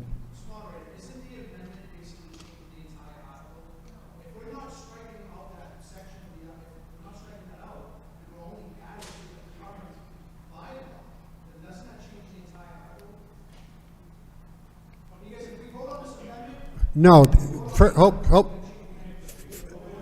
Matt, Mr. Palantes, please. First of all, if anybody wants to speak, raise your hand, come up to the podium to do so, so the folks at home can hear us. But the amendment, all the amendment is doing was adding some wording, which the original article did the same thing. It added some wording to the current bylaw.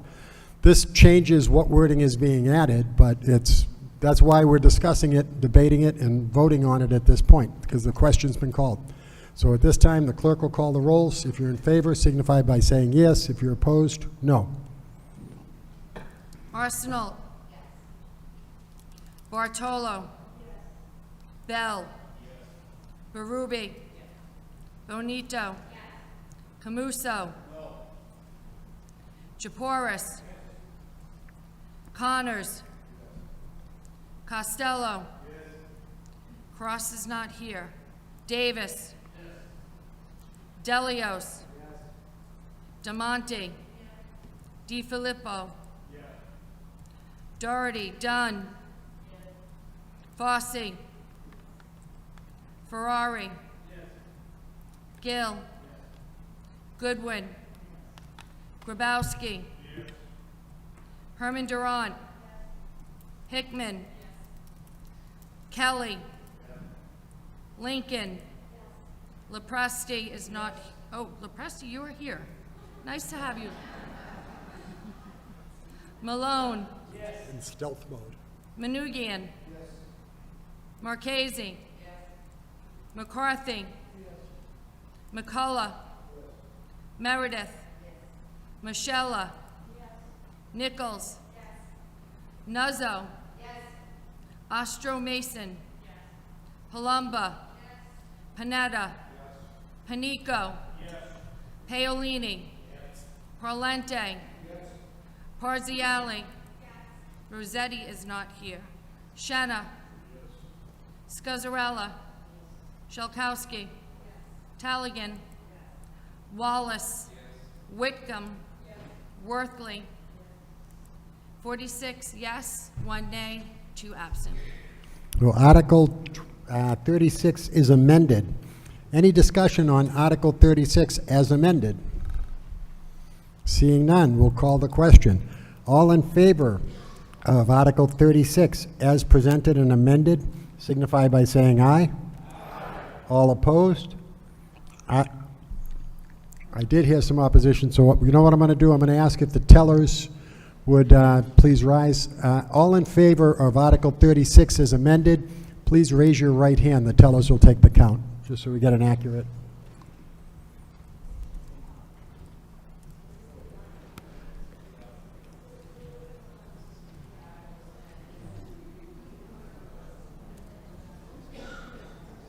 How many yes?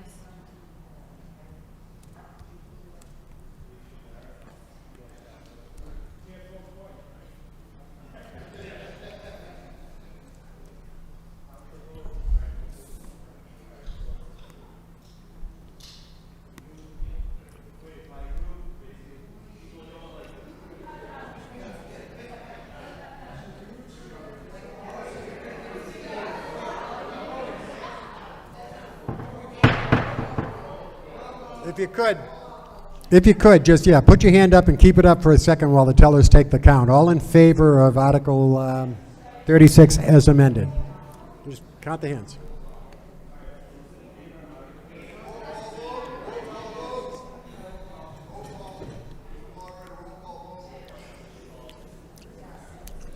All right, we have a request for a roll call vote, so we'll go that route.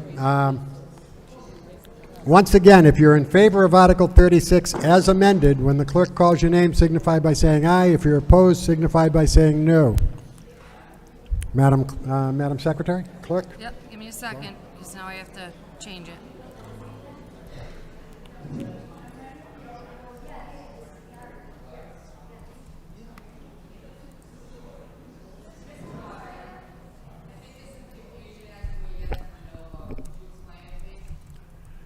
If you're in, yes, this is, Article 36 has been amended to taking the current 602.10 bylaw and adding the line, no hunting of any kind in the Prankers Pond area.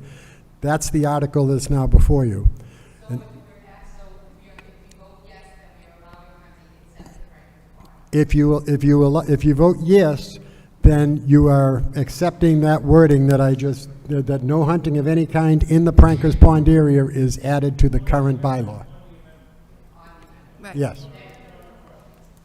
No, this is on the question. We're voting on the question as amended. The amendment's already passed. Okay. Don't screw us up. Okay, is everyone ready? Arsenal. Bartolo. Bell. Barubi. Bonito. Camuso. Chaporis. Connors. Costello. Cross is not here. Davis. Delios.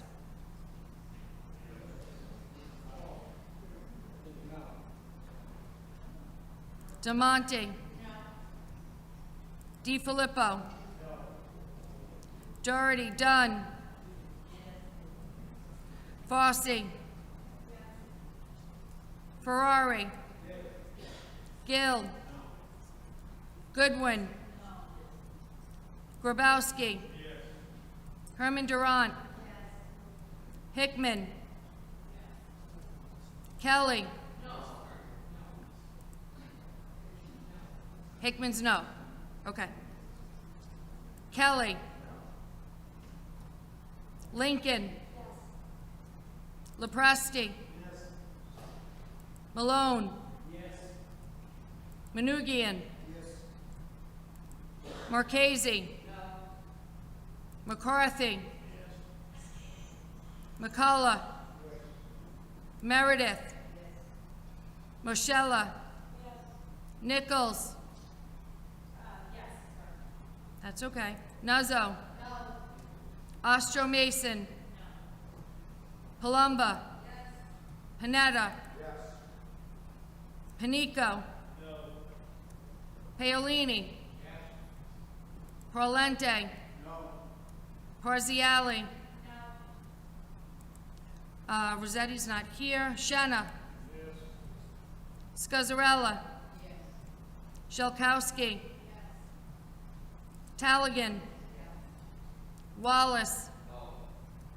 Whitcomb. Worthley. Yeas are 29, nays are 18, and we have 2 absent on the Article 36 with amendment.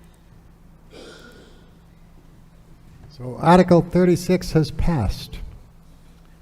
As a courtesy to the Finance Committee, Ms. Lincoln moves Article 23 for consideration. To see if Saugus Town will vote a sum of $150,000 for enrichment programming at the Belmonte STEAM Academy from the Supplemental Student Support Reserve Fund for the purpose of supplementing educational programming, not supplanting it pursuant to Article 2 of the October 24, 2022 Special Town Meeting, whereas voted by Town Meeting.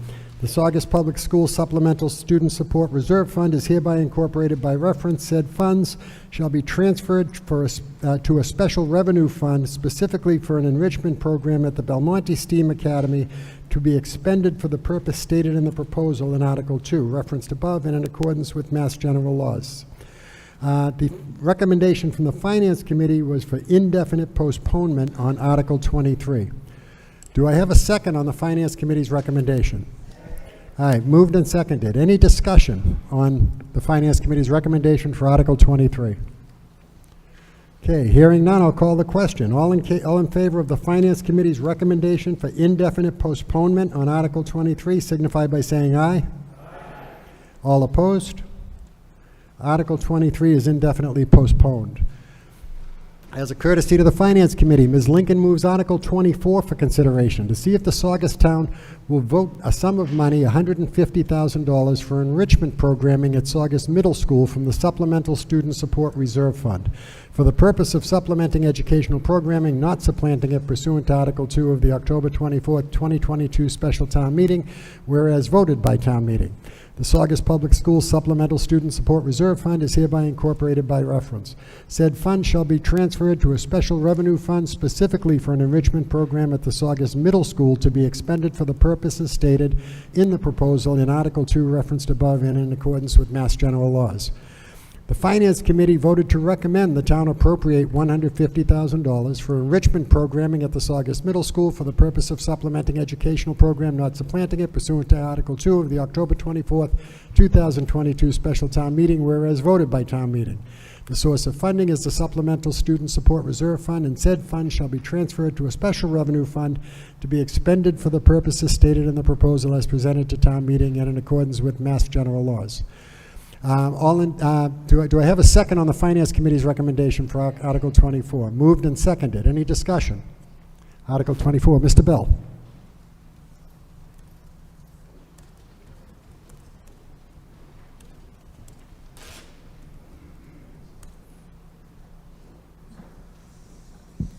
Thank you, everybody. Town meeting member Mark Bell, Precinct 1. I won't be up here too long, but I did just want to say, in regards to the articles with all these enrichment programs, I know that this one is just for the high school. Is that correct? Middle school, I believe. For the middle school? Yeah. Okay. Yeah. Thank you. No, so I have one son who's in 8th grade. I have another one at the Belmonte, and I know that these enrichment programs, especially for the kids at the middle school, are fantastic.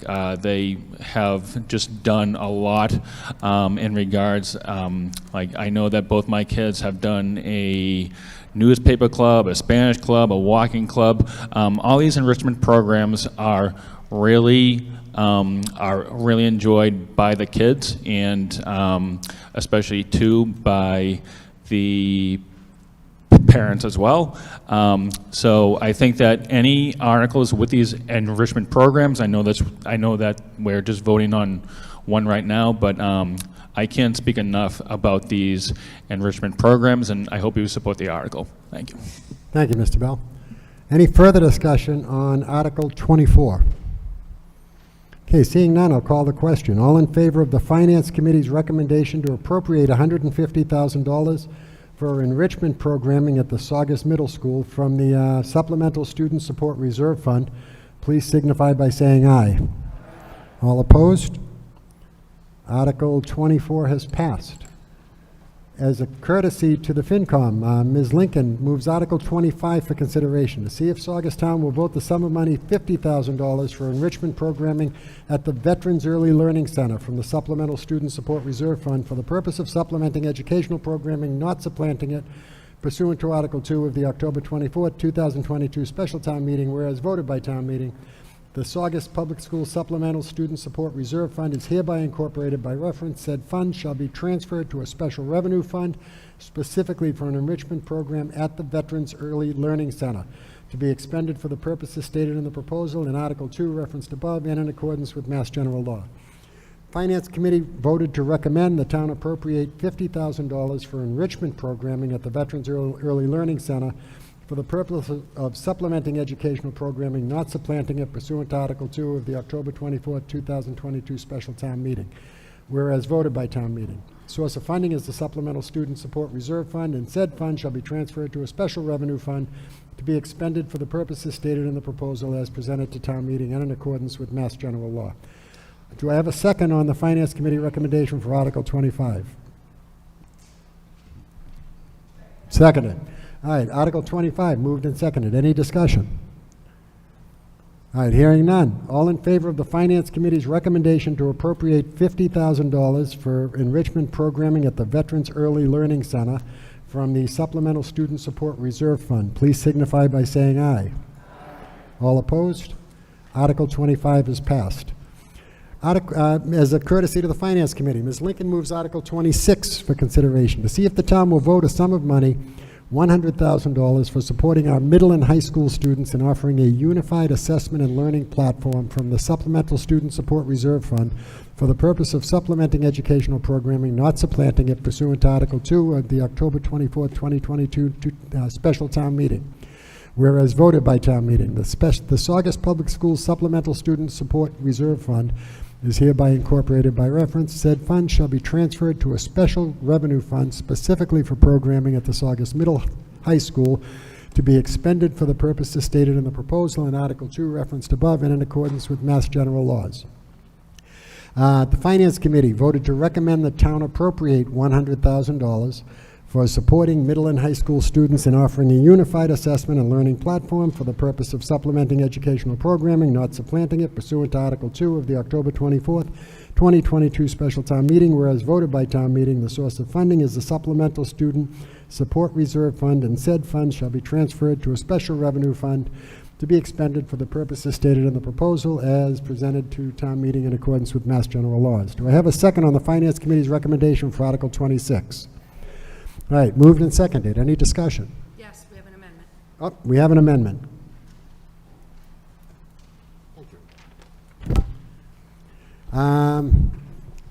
We have an amendment on Article 26, after learning platform, which is in the first line, to add purchasing a norm-referenced reading and math test, such as the Iowa test for basic skills, to be administered to all third grade students with results reported to parents and to the school committee no later than June 2027. Do I have a second on the amendment? Right. So we have an amendment that's moved and seconded. Any discussion on the amendment? Mr. Manugian.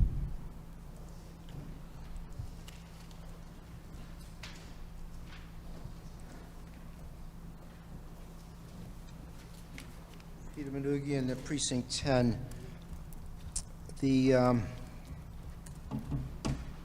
This article is going to result in the purchase of an IXL program that will be used for 3 years at a cost of $90,000 that will allow for a uniform assessment at the middle and high school. When I originally wrote the targeted stabilization account several years ago that all these monies are being generated from, one of the elements was that we would start assessing students and find out where they're at.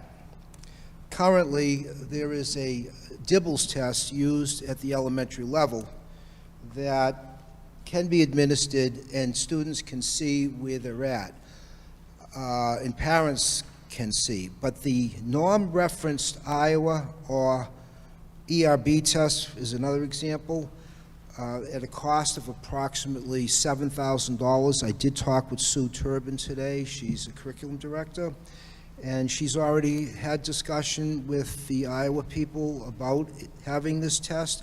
This would allow parents, the school committee, and the community at large to see where our kids are at in the third grade for reading and for math. The superintendent is aware of this amendment, and I believe he's in support of it. They're looking forward, according to Sue Turbin, of doing this. This specifies that it takes place next June of 2027, and that the results be reported to the school committee, to the parents, and the community at large. So if we're going to, and welcoming the road to go down to raise student achievement in this community, let's identify where the kids need help. The Iowa test is a norm reference. That means you're going to see what percentile the kids are in comparison to other schools across the country, as opposed to like an MCAS test, which is criterion reference, where you're measuring the students up against a particular state standard, and the state standards vary from state to state. They're not consistent. So if you want to see how our kids measure up, reminds me of back in the 70s when Nelson Chang ran for school committee. He had a little blue ruler that he passed out for his campaign literature, and it said on it, "Does your child's education measure up?" And that's what this would do. It would allow Saugus to see how our education measures up, and then more of those targeted stabilization funds can be used and targeted for those students that need additional help. Please support the amendment. I would like to ask the superintendent to speak on it if he has a moment, if you will allow him, sir. Thank you very much. Thank you, Mr. Manoogian. Mr. Hashem, if you would. Thank you. I fully support the amendment. I've discussed it with the curriculum director as well. We are going to do the testing in the middle and the high school, but we have already priced out implementing the Iowa test for next year in reading and math. So I fully support the amendment. Thank you, Mr. Hashem. All right, any further discussion on the amendment to Article 26? Okay, seeing none, all in favor of the amendment, which again reads, after learning platform in the original article, to add purchasing a norm-referenced reading and math test such as the Iowa test for basic skills to be administered to all third grade students with results reported to parents and to the school committee no later than June 2027, signify by saying aye. All opposed? Okay, the amendment has passed. Any further discussion on Article 26 as amended? All right, hearing none. All in favor of the Finance Committee's recommendation, hang on one second, the amended recommendation to appropriate $100,000 for supporting middle and high school students in offering a unified assessment and learning platform, purchasing a norm-referenced reading and math test such as the Iowa test for basic skills to be administered to all third grade students with results reported to parents and to the school committee no later than June 2027 for the purpose of supplementing educational programming, not supplanting it, pursuant to Article 2 of the October 24, 2022 special town meeting. Whereas voted by town meeting, the source of funding is the Supplemental Student Support Reserve Fund, and said funds shall be transferred to a special revenue fund to be extended for the purposes stated in the proposal and as presented to town meeting in accordance with Mass General Law. All in favor of Article 26 as just read, please signify by saying aye. Opposed? Article 26 has passed. As a courtesy to the Finance Committee, Ms. Lincoln moves Article 27 for consideration to see if the Saugus Town will vote a sum of money, $300,000, to provide services for students that have struggled to adjust to the school setting from the Supplemental Student Support Reserve Fund for the purpose of supplementing educational programming, not supplanting it, pursuant to Article 2 of the October 24, 2022 special town meeting, whereas voted by town meeting.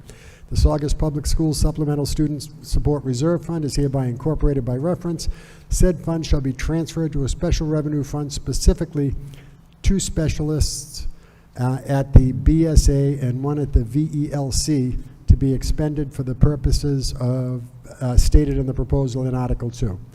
The Finance Committee recommendation, they voted to recommend the town appropriate $300,000 to provide services for students that have struggled to adjust to the school setting by funding two specialists at the Belmonte STEAM Academy and one at the Veterans Early Learning Center for the purpose of supplementing educational programming, not supplanting it, pursuant to Article 2 of the October 24, 2022 special town meeting, whereas voted by town meeting. The source of funding is the Supplemental Student Reserve Fund and Student Support Reserve Fund, and said fund shall be transferred to a special revenue fund to be expended for the purposes stated in the proposal as presented at town meeting and in accordance with Mass General laws. Do I have a second on the Finance Committee's recommendation for Article 27? Thank you. Moved and seconded. Is there any discussion on Article 27? Yes.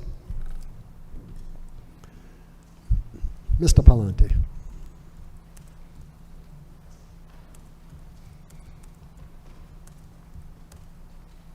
Matthew Palante, Precinct 2.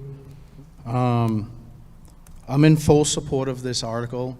I just want to state that first and foremost. I just have a question for clarification from the Finance Committee, I guess it would be. Under this article, it specifically says funding two specialists at the Belmonte STEAM Academy and one at Veterans Learning.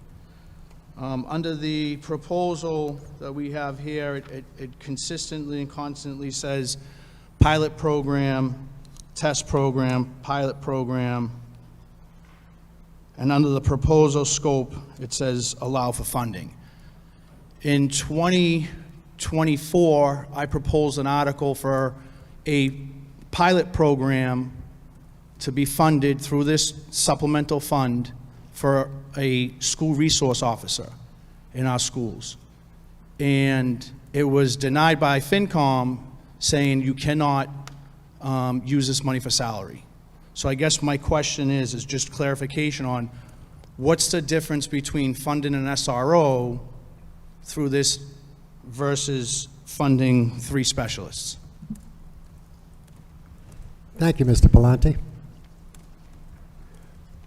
Ken, if you would. Yes. Mr. Moderator, town meeting members, I have no idea what he's talking about. How's that one? Okay. The Finance Committee makes recommendations on a warrant article in the language that's in the warrant article. He just referenced something I believe was a handout by the superintendent in the schools explaining their intent on using the money. But we go by what is in the warrant article, and it doesn't state that in the warrant article, if I'm not mistaken. So I really don't. And as reference to what you just said about a previous thing in front of us, I don't have any recollection about that at all. I may or may not have been at the meeting. As you may or may not know, I've been in cancer treatment for 3 years. Thank you. Thank you, Ken.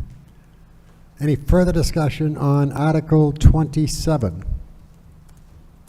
Mr. Palante.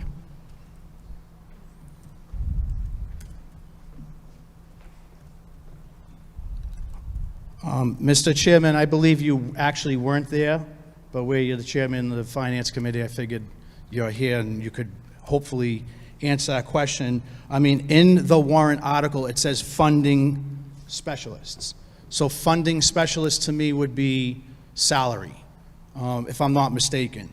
But what I was referencing to that you have no idea about was an article that went before FinCom that was returned because I was told you cannot fund salaries through that supplemental fund. So that's just for clarification. That's all. And you weren't there. You were actually out. Thank you, Mr. Palante. Any further discussion on Article 27? Mr. Hashem.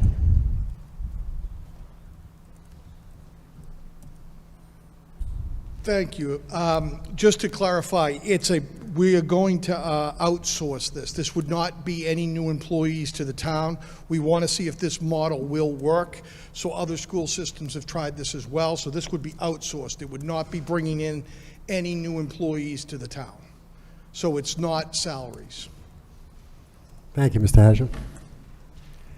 Further discussion on Article 27?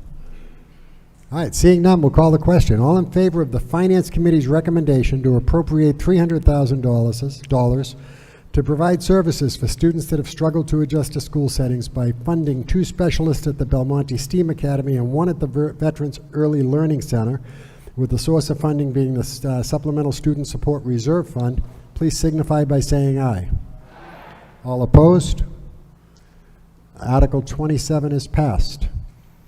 As a courtesy to the Finance Committee, Ms. Lincoln moves Article 28 for consideration to see if the Saugus Town will vote a sum of money, $100,000, for supporting our high school students and offering tutoring and student study centers from the Supplemental Student Support Reserve Fund for the purpose of supplementing educational programs, not supplanting it, pursuant to Article 2 of the October 24, 2022 special town meeting. Whereas voted by town meeting, the Saugus Public Schools Supplemental Student Support Reserve Fund is hereby incorporated. By reference, said fund shall be transferred to a special revenue fund specifically for programming at the Saugus High School to be expended for the purposes stated in the proposal in Article 2 referenced above and in accordance with Mass General laws. Finance Committee voted to recommend the town appropriate $100,000 for supporting high school students and offering tutoring and student study centers for the purpose of supplementing educational programming, not supplanting it, pursuant to Article 2 of the October 24, 2022 special town meeting, whereas voted by town meeting. The source of funding is the Supplemental Student Support Reserve Fund, and said fund shall be transferred to a special revenue fund to be expended for the purposes stated in the proposal as presented to town meeting and in accordance with Mass General laws. Do I have a second on the Finance Committee's recommendation? Moved and seconded. Any discussion on Article 28? Okay, seeing none, I'll call the question. All in favor of the Finance Committee's recommendation to appropriate $100,000 for supporting high school students in offering tutoring and student study centers for the purpose of supplementing educational programs. Source of funding is the Supplemental Student Support Reserve Fund. Please signify by saying aye. All opposed? All right, Article 28 is passed. As a courtesy to the Finance Committee, Ms. Lincoln moves Article 29 for consideration. To see if the Saugus Town will vote a sum of money, $42,000, for elective programming at Saugus High School from the Supplemental Student Support Reserve Fund for the purpose of supplementing educational programming, not supplanting it, pursuant to Article 2 of the October 24th, 2022 Special Town Meeting, whereas voted by Town Meeting. The Saugus Public Schools Supplemental Student Support Reserve Fund is hereby incorporated by reference. Said fund shall be transferred to a special revenue fund specifically for an enrichment program at the Saugus Middle School to be expended for the purposes stated in the proposal in Article 2 referenced above and in accordance with Mass General laws. Finance Committee's recommendation, they voted to recommend the town appropriate $42,000 for elective programming at Saugus High School for the purpose of supplementing educational programming, not supplanting it, pursuant to Article 2 of the October 24th, 2022 Special Town Meeting, whereas voted by Town Meeting. The source of funding is the Supplemental Student Support Reserve Fund, and said funds shall be transferred to a special revenue fund to be expended for the purposes stated in the proposal as presented at Town Meeting and in accordance with Mass General laws. Do I have a second on the Finance Committee's recommendation? Moved and seconded. Any discussion on Article 29? All right, seeing none, we'll call the question. All in favor of the Finance Committee's recommendation to appropriate $42,000 for elective programming at Saugus High School for the purpose of supplementing educational programming with funding to come from the Supplemental Student Support Reserve Fund, signify by saying aye. All opposed? Article 29 has passed. All right. Let's see. Give me a second here to get my ducks in a row.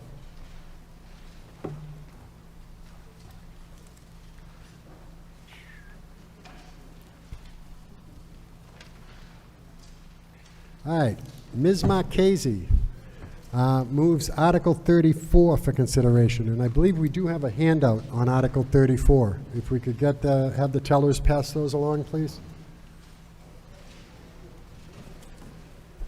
I'll read through this. To see if the town will vote to adopt the following non-binding resolution regarding a host community agreement with Wind Waste Innovations. Resolution, whereas the ash landfill facility operated in the town by Wind Waste Innovations may seek approval from the Commonwealth through the Massachusetts Department of Environmental Protection for expansion or continued operation. And whereas host community agreements are commonly used throughout the Commonwealth to ensure that municipalities receive financial compensation, mitigation payments, and other benefits associated with waste facility operations. And whereas the town of Saugus may be eligible to receive substantial host community payments, mitigation funding, and tipping fee revenues associated with such operations. And whereas public discussions have indicated that the town could receive approximately $1.9 million annually in revenue and related benefits through a host community agreement associated with the ash landfill facility. And whereas failure to secure such an agreement could result in the town foregoing significant revenue that could otherwise support municipal priorities, including public safety, schools, infrastructure, and stabilization of the local tax burden. Now therefore be it resolved that the town meeting of the town of Saugus, Massachusetts expresses its strong desire that the town secure appropriate financial and community benefits associated with any potential expansion of the ash landfill facility. Execution or negotiation of host community agreement. Town meeting urges the Saugus Town Manager to take prompt action regarding a host community agreement with Wind Waste Innovations, and specifically, A, execute the previously negotiated host community agreement forthwith if such agreement remains available and acceptable to the parties, or B, immediately reopen negotiations with Wind Waste Innovations in order to reach a mutually acceptable host community agreement that ensures the town of Saugus receives appropriate financial compensation, mitigation payments, and other community benefits should the Commonwealth approve any expansion of the ash landfill facility.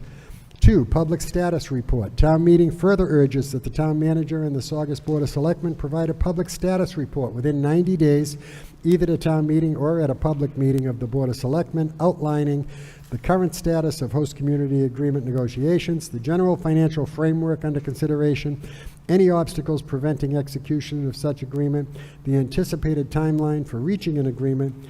3, sense of town meeting regarding protection of taxpayers. It is further the sense of town meeting that failure to pursue or secure a host community agreement providing fair financial compensation to the town could result in the loss of approximately $1.9 million annually in potential revenue, thereby increasing financial pressure on taxpayers and limiting the town's ability to fund essential municipal services.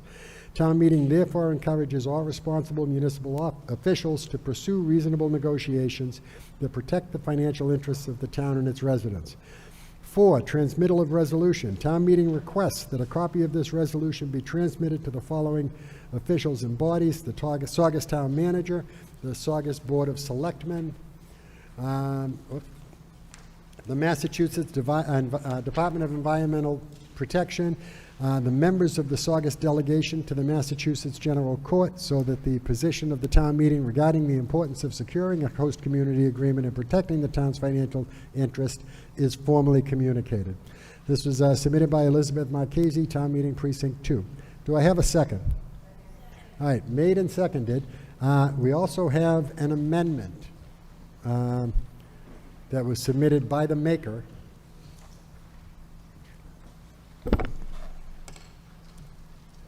All right, there's a couple of items here, so bear with me. On your copy of Article 34,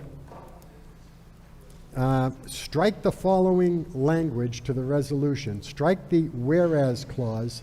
Public discussions have indicated that the town could receive approximately $1.9 million annually in revenue and related benefits through a host community agreement associated with the ash landfill facility, and add these additional whereas clauses. Whereas any future expansion or continued operation of the landfill facility may significantly impact the town of Saugus, and the town therefore requests discussions and negotiations in the form of a host community agreement regarding appropriate community benefits, protections, and mitigation measures should such proposals arise. And whereas discussions regarding the future of the ash landfill facility have included the possibility of eventual closure, cessation of operations, remediation obligations, redevelopment opportunities, and long-term impacts upon the town of Saugus, and whereas the town of Saugus has a substantial interest in ensuring that in the event of any future closure, reduction of operation, or decommissioning of the ash landfill facility, the town secures appropriate financial protections, environmental safeguards, mitigation measures, infrastructure support, remediation commitments, and community benefits associated with such closure or transition. And whereas host community agreements and related negotiated agreements may also provide important protections and benefits to municipalities in connection with facility closures, post-closure obligations, environmental monitoring, remediation activities, redevelopment planning, public safety impacts, traffic mitigation, and stabilization of municipal finances. Also, strike subsection A under section 1, make subsection B now A under section 1, and add a new subsection under section 1. Insert the following in section 1, subsection B. In the event the landfill facility is proposed for closure, cessation of operations, reduction of operations, or transition to post-closure status, pursue negotiations with Wind Waste Innovations or any successor entity to secure appropriate financial protections, mitigation measures, environmental safeguards, remediation commitments, redevelopment planning assistance, infrastructure support, and other community benefits intended to protect the interests of the town and its residents. And add a new paragraph to section 4, clarification of intent. Add the following paragraph after the existing language in section 4. This resolution further recognizes that negotiation of community protections and benefits may be necessary not only in connection with any potential expansion or continued operation of the ash landfill facility, but also in connection with any future closure, remediation, post-closure obligations, or redevelopment activities affecting the site and surrounding communities. And Also add a sense of town meeting language. It is further the sense of town meeting that the town of Saugus should not forfeit opportunities to negotiate financial protections, environmental safeguards, mitigation funding, or redevelopment-related benefits, regardless of whether the future of the ash landfill facility involves expansion, continued operation, reduction of operations, or eventual closure. And then strike the transmission to the Massachusetts EPA and Massachusetts General Courts. This amendment submitted by, again, Elizabeth Marchese, Precinct 6.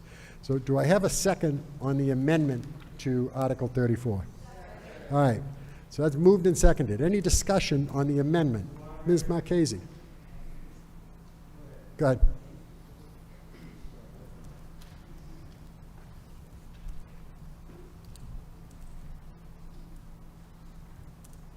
Fellow town meeting members, I'm first going to address the legality of the amendment itself. This amendment makes Article 34 clearer, narrower, and more responsible. First, it removes the Massachusetts Department of Environmental Protection from the transmittal section, so there can be no claim that town meeting is attempting to influence or signal support within the state regulatory process. Second, and most importantly, this is a dual trigger amendment. It recognizes that the town must be prepared and protected under either realistic scenario, whether the ashfill continues to operate or whether it ultimately closes. In the spirit of what you had said earlier, Ms. Panetta, it's a compromise. The amendment ensures that any host community agreement can address both outcomes, including closure funding and financial assurances, long-term environmental monitoring, remediation obligations, infrastructure impacts, and long-term taxpayer protection. This amendment is germane to the original article. It does not change its underlying subject, matter, or purpose. The article remains a non-binding resolution regarding the exploration and negotiation of a host community agreement. This amendment simply clarifies intent, strengthening protections for the town, and ensures the article addresses the full range of realistic outcomes facing Saugus. After initially filing this resolution and listening carefully to the conversations, concerns, and emotions surrounding this issue, I truly challenged myself to find a way to bring both sides together with one common goal: protecting the town of Saugus and the people who live here, regardless of what ultimately happens with the ash landfill. For years, Saugus has received little more than standard tax revenue and donations for youth sports, various organizations, various town functions. While appreciated greatly, we have never secured the kind of substantial mitigation, protections, or long-term financial safeguards that communities hosting facilities like this often negotiate through host community agreements. That needs to change. And I believe it can change without dividing us. For too long, this issue has become an adversarial process where people feel forced to choose sides. But if we are honest with ourselves, that approach has not gotten this town anywhere. As the saying goes, the definition of insanity is doing the same thing over and over again and expecting a different result. This amended resolution attempts to move us beyond that. What this amended article does do is that it recognizes reality. There are multiple possible futures for this facility, and Saugus should be protected under every one of them. In the Commonwealth, if the Commonwealth ever allows continued operation or expansion, then the town should be in a position to negotiate meaningful annual host fees and mitigation revenue, stronger environmental protections, independent monitoring, traffic and infrastructure protections, and funding that can support major municipal needs like our schools, road improvements, and the future West Side Fire Station. But this amendment is equally important if the ashfill ultimately closes, because closure does not mean the impacts disappear overnight. This town could still face long-term environmental monitoring obligations, remediation and site stabilization issues, redevelopment concerns, infrastructure impacts, and the loss of a major revenue source. This amended article ensures that Saugus is positioned to negotiate protections in that scenario as well, including closure funding, remediation commitments, post-closure monitoring, redevelopment assistance, and long-term taxpayer safeguards. This should not be burdened on the town alone. And importantly, this amended resolution does not compete with the Asheville Closure Committee. It complements it. The Closure Committee studies the issue, examines the impacts, and develops recommendations. This resolution helps give the town tools and leverage to potentially implement those recommendations through negotiation and enforceable agreements. In many ways, it gives the committee's work some teeth. Most importantly, this resolution is about unity. It is about recognizing that regardless of where any of us stand emotionally or politically on this issue, we all care about the same thing: protecting our town, our families, our taxpayers, and our future. This amended article does not approve expansion.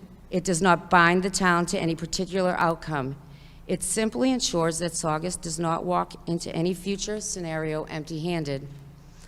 It positions us to protect ourselves financially, environmentally, and operationally, whether the Asheville continues, changes, or closes.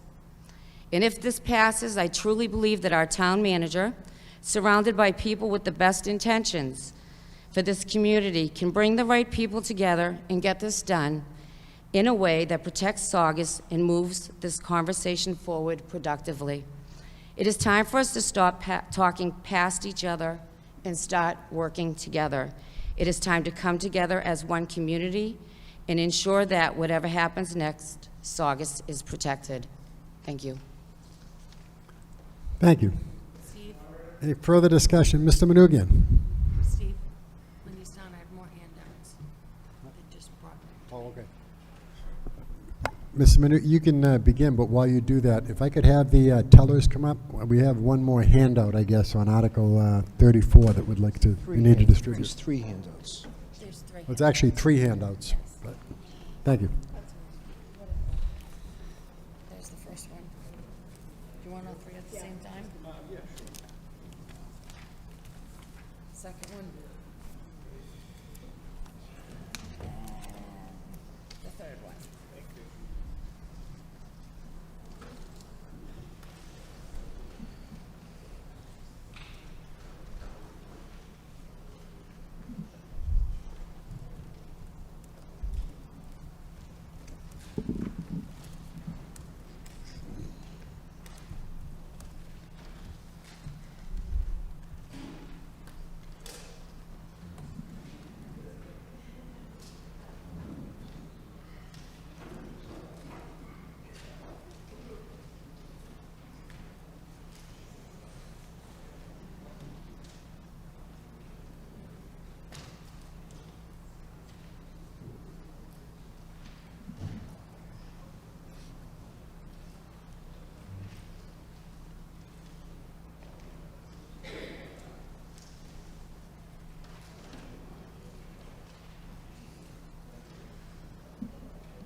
Maureen's got a system going on.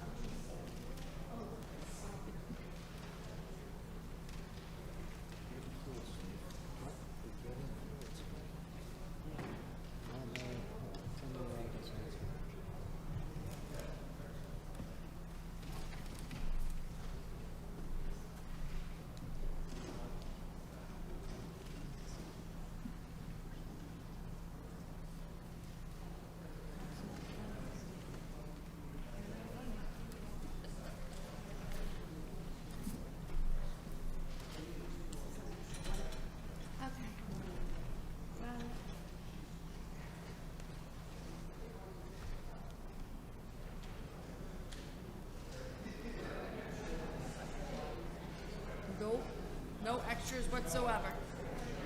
You're gonna have to share.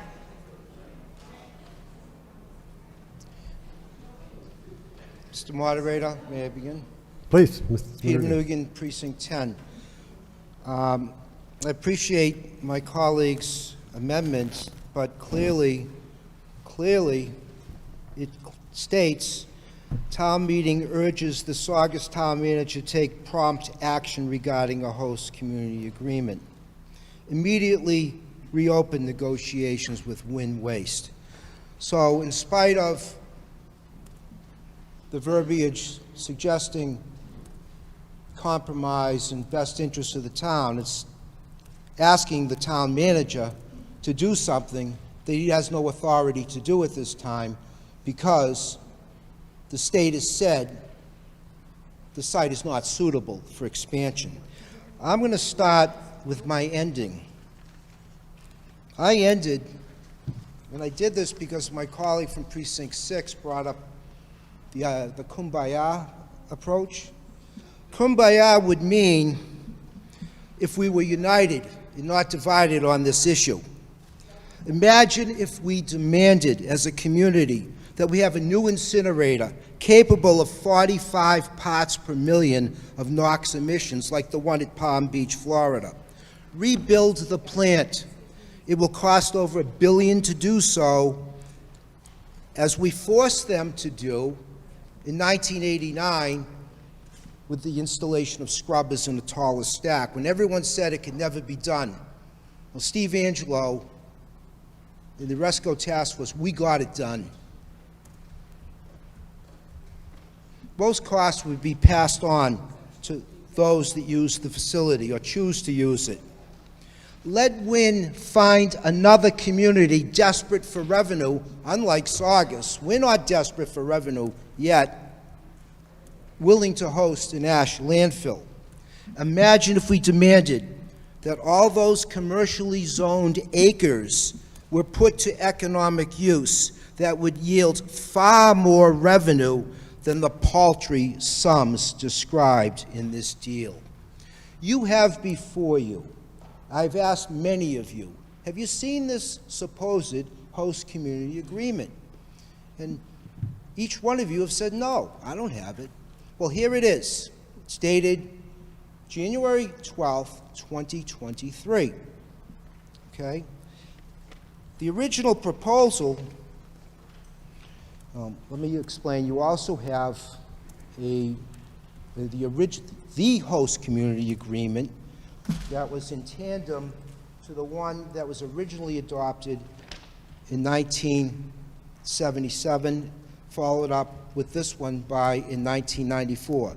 So it's a misnomer to say that we don't have a host community agreement. We certainly do. This is not a host community agreement. It's a cash for ash deal that heavily favors wind waste and shortchanges Saugus health, Saugus environment, and Saugus economically. It's a bad deal. Let's look at the financial piece. Let me tell you, besides yourself, who else has not seen this deal? The town attorneys have not seen it. In fact, the committee that brought forth this deal had no professional guidance and relied heavily on what Wynn representatives told them they would do or would not do. In September of 22nd, prior to this being submitted, the committee did not accept Wynn's proposal and asked for a different proposal that would reduce lump sum payments that were originally proposed and instead provide free waste disposal for 20 years. It took Wynn almost 4 months to respond with the January 12th, 2023 document that you now have for the first time. Why did it take so long? Because they had to crunch the numbers. They had to have their legal counsel review it, something that the selectmen, the 3 selectmen that endorsed this proposal, never had the benefit of. Should the town manager now spend $1,200 to $1,500 an hour to hire counsel to advise on a deal that the state has stated numerous times is not possible? I've heard so many of you say the money we spend on legal fees. Well, that's to defend something that we have authority over. We have no authority over something that is not allowed. Why would we spend legal fees on that at this point in time? Please look at page 2 of the proposal. One paragraph up from the bottom, where it starts out with alternatively. This is an escape clause for when. Alternatively, what they are saying is that, I'll read it. Alternatively, should wind waste be required by permits and approvals to spend more than $5 million in capital improvements to operate beyond the valley fill, wind waste will pay the town $2.50 per ton, escalated by CPI over the life of the project. Capital improvements raise the base under which taxes paid by wind to the town, or Saugus is calculated, when it results in increased tax revenue to the town. This is referred to as the contingency clause. That's important because that was the original proposal back in September of '22, but they continue to carry forth that contingency into a revised proposal that was in January. And part of that proposal, you will notice up top, talks about reducing emissions from 185 parts per million on NOx, nitrogen oxide, to 175. And reducing heavy metals. They admit to, they emit and admit that cadmium, lead, particulate, and dioxin come out of those stacks. Well, that committee, the selectmen, said, nah, we don't like this deal. Come back with, give us free tipping. Give us $1 million a year, $1 million seed money, and $125,000 a year, and reduce it from 25 years to 20 years.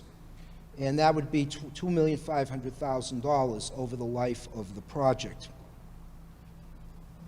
Well, Wind took almost 4 months to take a look at what the selectmen proposed. And they came back, and they said they'd modify the agreement and accept the terms, but, you know, if we have to spend more than $5 million to upgrade that facility to hit those NOx levels, then we can't give you free tipping. And we're not going to give you that $125,000 a year. So we'll still give you the seed money, $1 million up front, but, you know, we're not going to be able to do it if we spend more than $5 million. Well, with inflation, it's going to cost a hell of a lot more than $5 million to do selective catalytic reduction or inject ammonia or whatever they're going to do to bring the NOx down from 185 to 175, which, by the way, is 25 parts per million more than the state required amount of 150. Whoopee, we're really protected by that, aren't we? So, Wynn made sure that they were protected on this deal. Saugus is not protected with this deal. On page 3, halfway down, right above it says, revised proposal.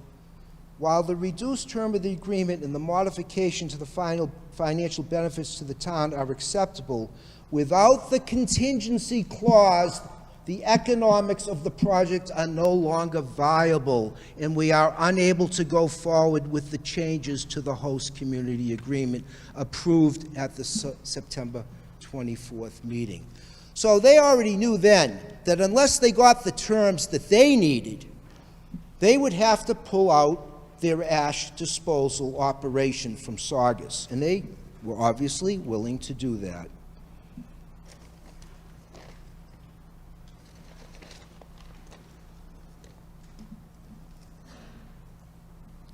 This is a bad deal for public health. If you vote yes on this resolution, you're endorsing emission standards that are proven to exacerbate asthma and respiratory ailments. My colleague from Precinct 10, Dr. Scazzarella, will talk more about that shortly. If you vote yes, you're sending a message to the Saugus Board of Health that you're okay with higher NOx emissions. To those of you that state there's no linkage between excessive Saugus cancer rates and emissions, consider these facts. All incinerators release carcinogens. There is a risk value assigned to such facilities. Saugus has statistically significant cancers of all types, especially lung cancer and kidney and renal pelvic cancers. It has been determined that cadmium, which they admit that they're emitting, cadmium exposure is an environmental factor for this cancer. Wind waste proposal clearly indicates they emit cadmium. 20 years of ash, more ash, will result in a minimum of 10,000 tons of more lead in Saugus. 4 out of 6 soil samples within 1 mile of the incinerator, including the undeveloped east side of Baker Hill, have elevated concentrations of lead. This is the updated cancer statistics from the Massachusetts Cancer Registry. The committee and the selectmen did not have access to this. It's only recently gone up on the state website. In fact, Wynn was referring to an older study. Take a look at it. Anything green, we are lower than expected rates of cancer. Anything in blue or yellow, we're above. All cancers, if it's yellow, it's statistically significant. In Saugus, all cancers are higher than what is to be expected. Lung cancer is higher, significantly so, than what is to be expected. Kidney and renal cancer also. And you know, if you go on that website and you compare to Revere and Lynn, I was shocked to see that they're better off than we are in many of these areas. Mr. Nugent, I'm going to ask you to wrap up your comments if you could. If I could ask the body for permission to continue? How much more time do you need? Till I finish. Is anyone opposed to Mr. Manoogian continuing until he finishes? I expected a no on that. I mean, if you... Thank you. I'll move faster. Okay. The company currently transports more than half of its ash to Shrewsbury landfill, which is expected to reach capacity in 2029. The Shrewsbury facility also receives ash from other incinerators in addition to Millbury plant that it was originally constructed to serve. This proposal, this host community agreement, says nothing about ash coming in from outside of Saugus. And that's exactly what will happen if it's allowed to continue for another 20 years. The Department of Environmental Protection currently requires that all the ash leave Saugus on state roads, and it does, and it's had zero impact on Saugus. For those of you that say that we don't have a host community agreement, we do. It's right here. This 1984, this updated, it's dated July 28th, 1994, updating... Excuse me, I've got to cut you off there because we are at the time limit. Well, Mr. Moderator, You don't have there's been additional plenty of people that have spoken longer than the 10 minutes. No, Let me Mr. give you Manoogian? 2 more minutes, please. No, I'm sorry, I have to cut you off. I asked you if you could wrap up your statements, and you've had an opportunity to do that. So, at this time, is there any further discussion on Article 34? Yes.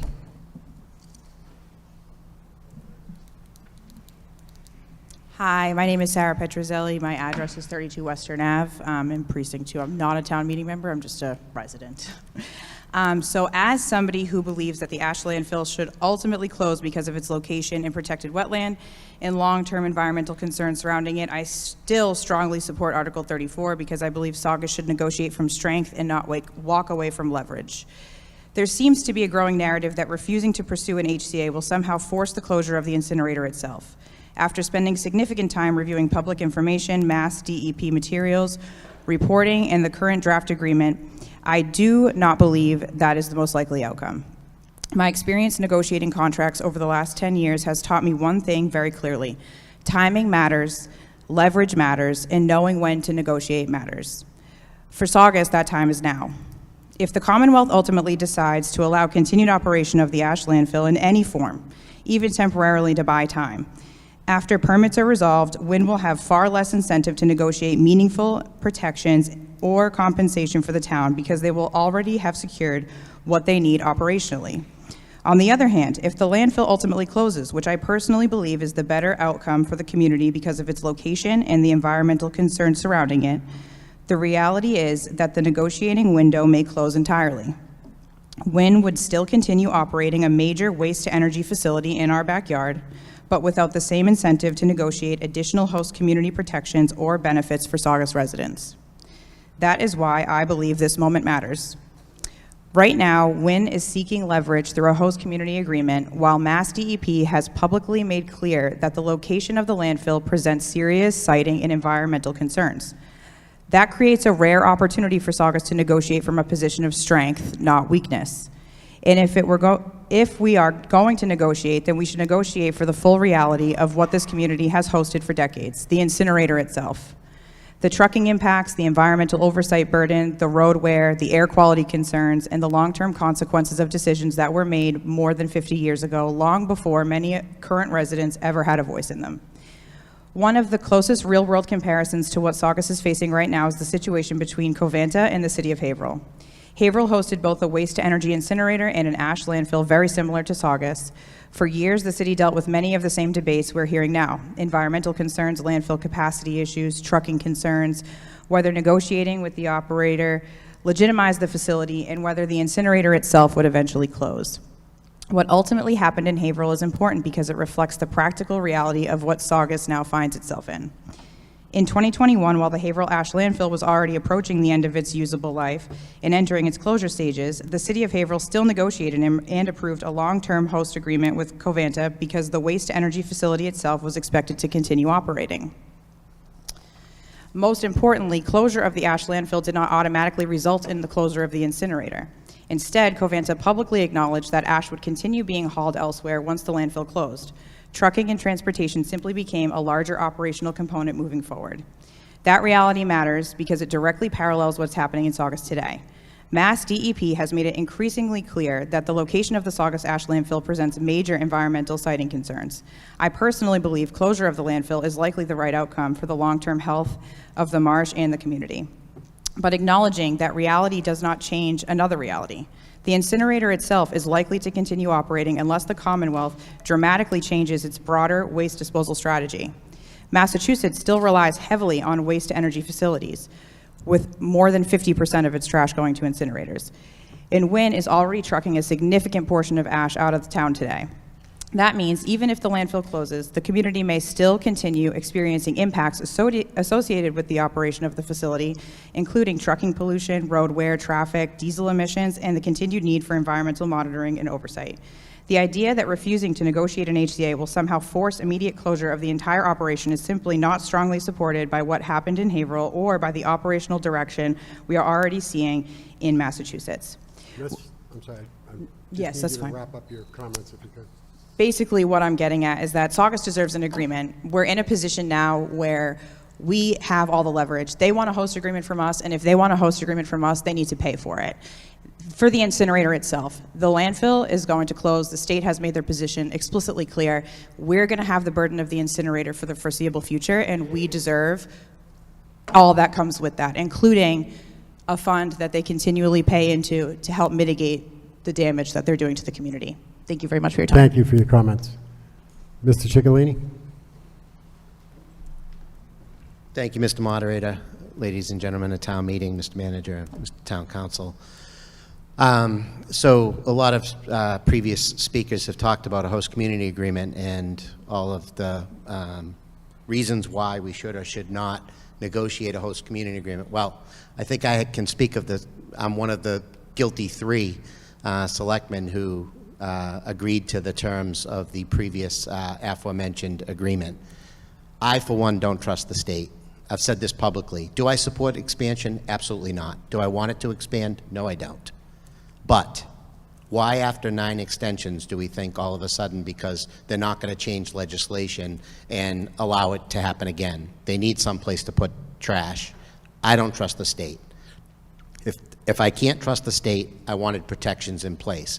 Previous speaker mentioned a host community agreement attached to the incinerator. Just to let you know, I sat in the room with the wind representatives. Nobody else can say that except for one of my fellow selectmen, actually two of my fellow selectmen that were part of that. There is no appetite for a host community agreement attached to the incinerator. Zero. It won't happen. The host community agreement has to do with additional ash. That's what the host community agreement is. Has nothing to do with closing the ash landfill. It has to do with the ability to continue putting ash into the landfill. Do I want that to happen? Absolutely not. But do I think we should get paid if they are going to somehow find a way around the system? I do. I do want to correct one thing, though. This isn't the time to be negotiating, to ask our town manager to negotiate anything. And the reason why is leverage doesn't happen when the state makes a change in legislation. It then goes to our Board of Health, who is charged with the negotiation of what will be required in order to potentially extend the ash landfill.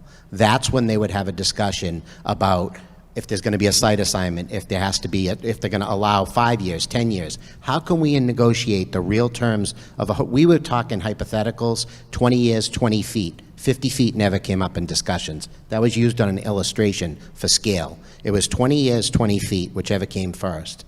That was the discussions we had. I was in them, I made them. And I'm just telling you, I really think we need to think about what you're asking in this. I don't support the article. I spoke to the maker. I don't support the article the way it's written because right now is not the time. Let's hope the state stands by their word. Let's hope that they don't allow future expansion. And if they do, it's a moot point.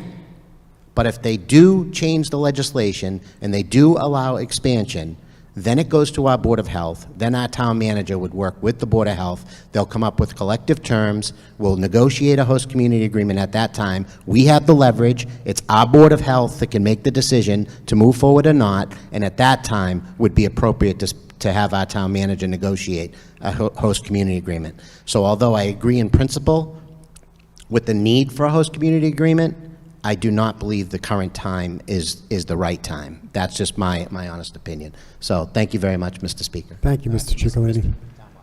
Ms. Nuzzo. Yep. No. Hold on, Jeannie.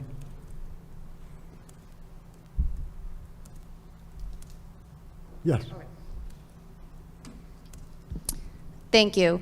I'm going to speak directly on just the amendment piece. I know we've heard a lot about the actual article itself, but right now we are debating the amendment, so I just want to address that, and I can come back up and tell you all my other thoughts afterwards. I rise in support of the amendment because I think it's important that we bring this discussion back to what the article actually says, rather than what people keep emotionally claiming it says. The amendment makes something crystal clear. This article is not promoting or supporting expansion. In fact, the amendment now explicitly addresses continued operation, reduction of operations, closure, post-closure obligations, redevelopment, remediation, environmental safeguards, public health protections, and stabilization of municipal finances. Whether the state says it's suitable right now doesn't mean they won't change their position. So we can't just sit up here and assume that an expansion's impossible. Right now, at the moment, it is. But that doesn't mean it's not going to happen eventually if the state changes their mind. The continued argument that this article is somehow supporting that is just not supported by the language of the amendment itself. The amendment completely clarifies the scope and intent. Because what this amendment now does is establish that the town of Saugus should protect itself under any future scenario involving the ash landfill facility. And that is what responsible government is supposed to do. I also think there has been a lot of confusion about the authority that town meeting possesses. We can't shut down wind. We can't revoke operations. We can't deny permits. We cannot override state agencies. And we cannot simply stand here tonight and make the facility disappear because we oppose it. It's not possible. That is just not within our authority. So while people may passionately want closure, and they are entitled to that opinion, and I'm not even saying I disagree with it either, wanting something and having the legal authority to make that happen, two completely different things. What is within our authority is protecting the town of Saugus, and that is exactly what this amendment strengthens. Because regardless of anyone's personal feelings about Wynn, this amendment now ensures the town is discussing protections related to environmental impacts, future remediation, infrastructure concerns, operational impacts, redevelopment possibilities, and taxpayer stabilization under multiple future outcomes. That's not endorsement, it's contingency planning. And honestly, if someone truly believes this facility poses environmental or public health concerns, then negotiating stronger protections and safeguards for residents should not be controversial. You do not protect residents by opposing protections. That makes no logical sense. An HCA is not simply about money. It is leverage, it is mitigation, it is safeguards, it is enforceable protections. And to bring something back up, it has been pointed out we have an HCA. One that is older than I am, was made before I was even born. So if we don't think that's outdated, I think that's a little bit ridiculous. And to even clarify more, the 1994 clarifying agreement was made when I was 2 years old. I think it's time that even though one may be here, we revisit that, because it seems a bit outdated. Okay, I will wrap up, sorry. Also, what this amendment does is it doesn't ask us to revisit the old HCA that was negotiated and approved by 3 Board of Selectmen. It actually asks us to renegotiate an entirely new one. So pointing out things that are in the negotiated HCA and saying it's not good enough, yes, that is why it was amended to get a better negotiated one, because we want better protections. The residents should be protected. And it was also pointed out that we'd have to pay $1,200 to $1,500 an hour for counsel. Yeah, the legal fees have been a big thing, but we paid it for that superintendent lawsuit, so I'm pretty sure our residents' health is just as important as that. So I urge you to support the amendment and continue the discussion about the actual article afterwards. Thank you. Thank you, Ms. Nuzzo. Further discussion. Jeannie?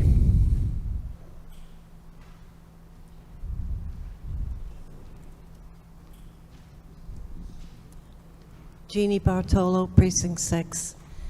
Mr. Moderator, my fellow town meeting members, I'd like to make the suggestion that we send this whole thing back to the maker. The amendments, they're just too confusing. No one has time to study them, and I really think that you should send the whole Article 34 back to the maker. Thank you. Okay, we have a motion to refer Article 34 back to the maker. Do I have a second on the motion? All right, I moved and seconded to move Article 34 back to the maker. Any discussion on the motion to refer? All right, seeing none. All in favor? Opposed? All right, I'm going to ask, you know what, I'm going to ask for a roll call vote on that if I could. Madam Clerk. This is on the motion to refer Article 34 back to the maker. Yes is in favor of referring it back to the maker. No is to keep it on the floor and continue discussion.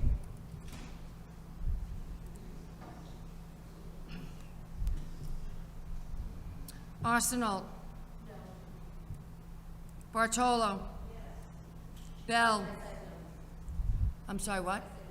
I'm sorry, I heard yes. Bell. No. Berube. Yes. Bonito. No. Camuso. No.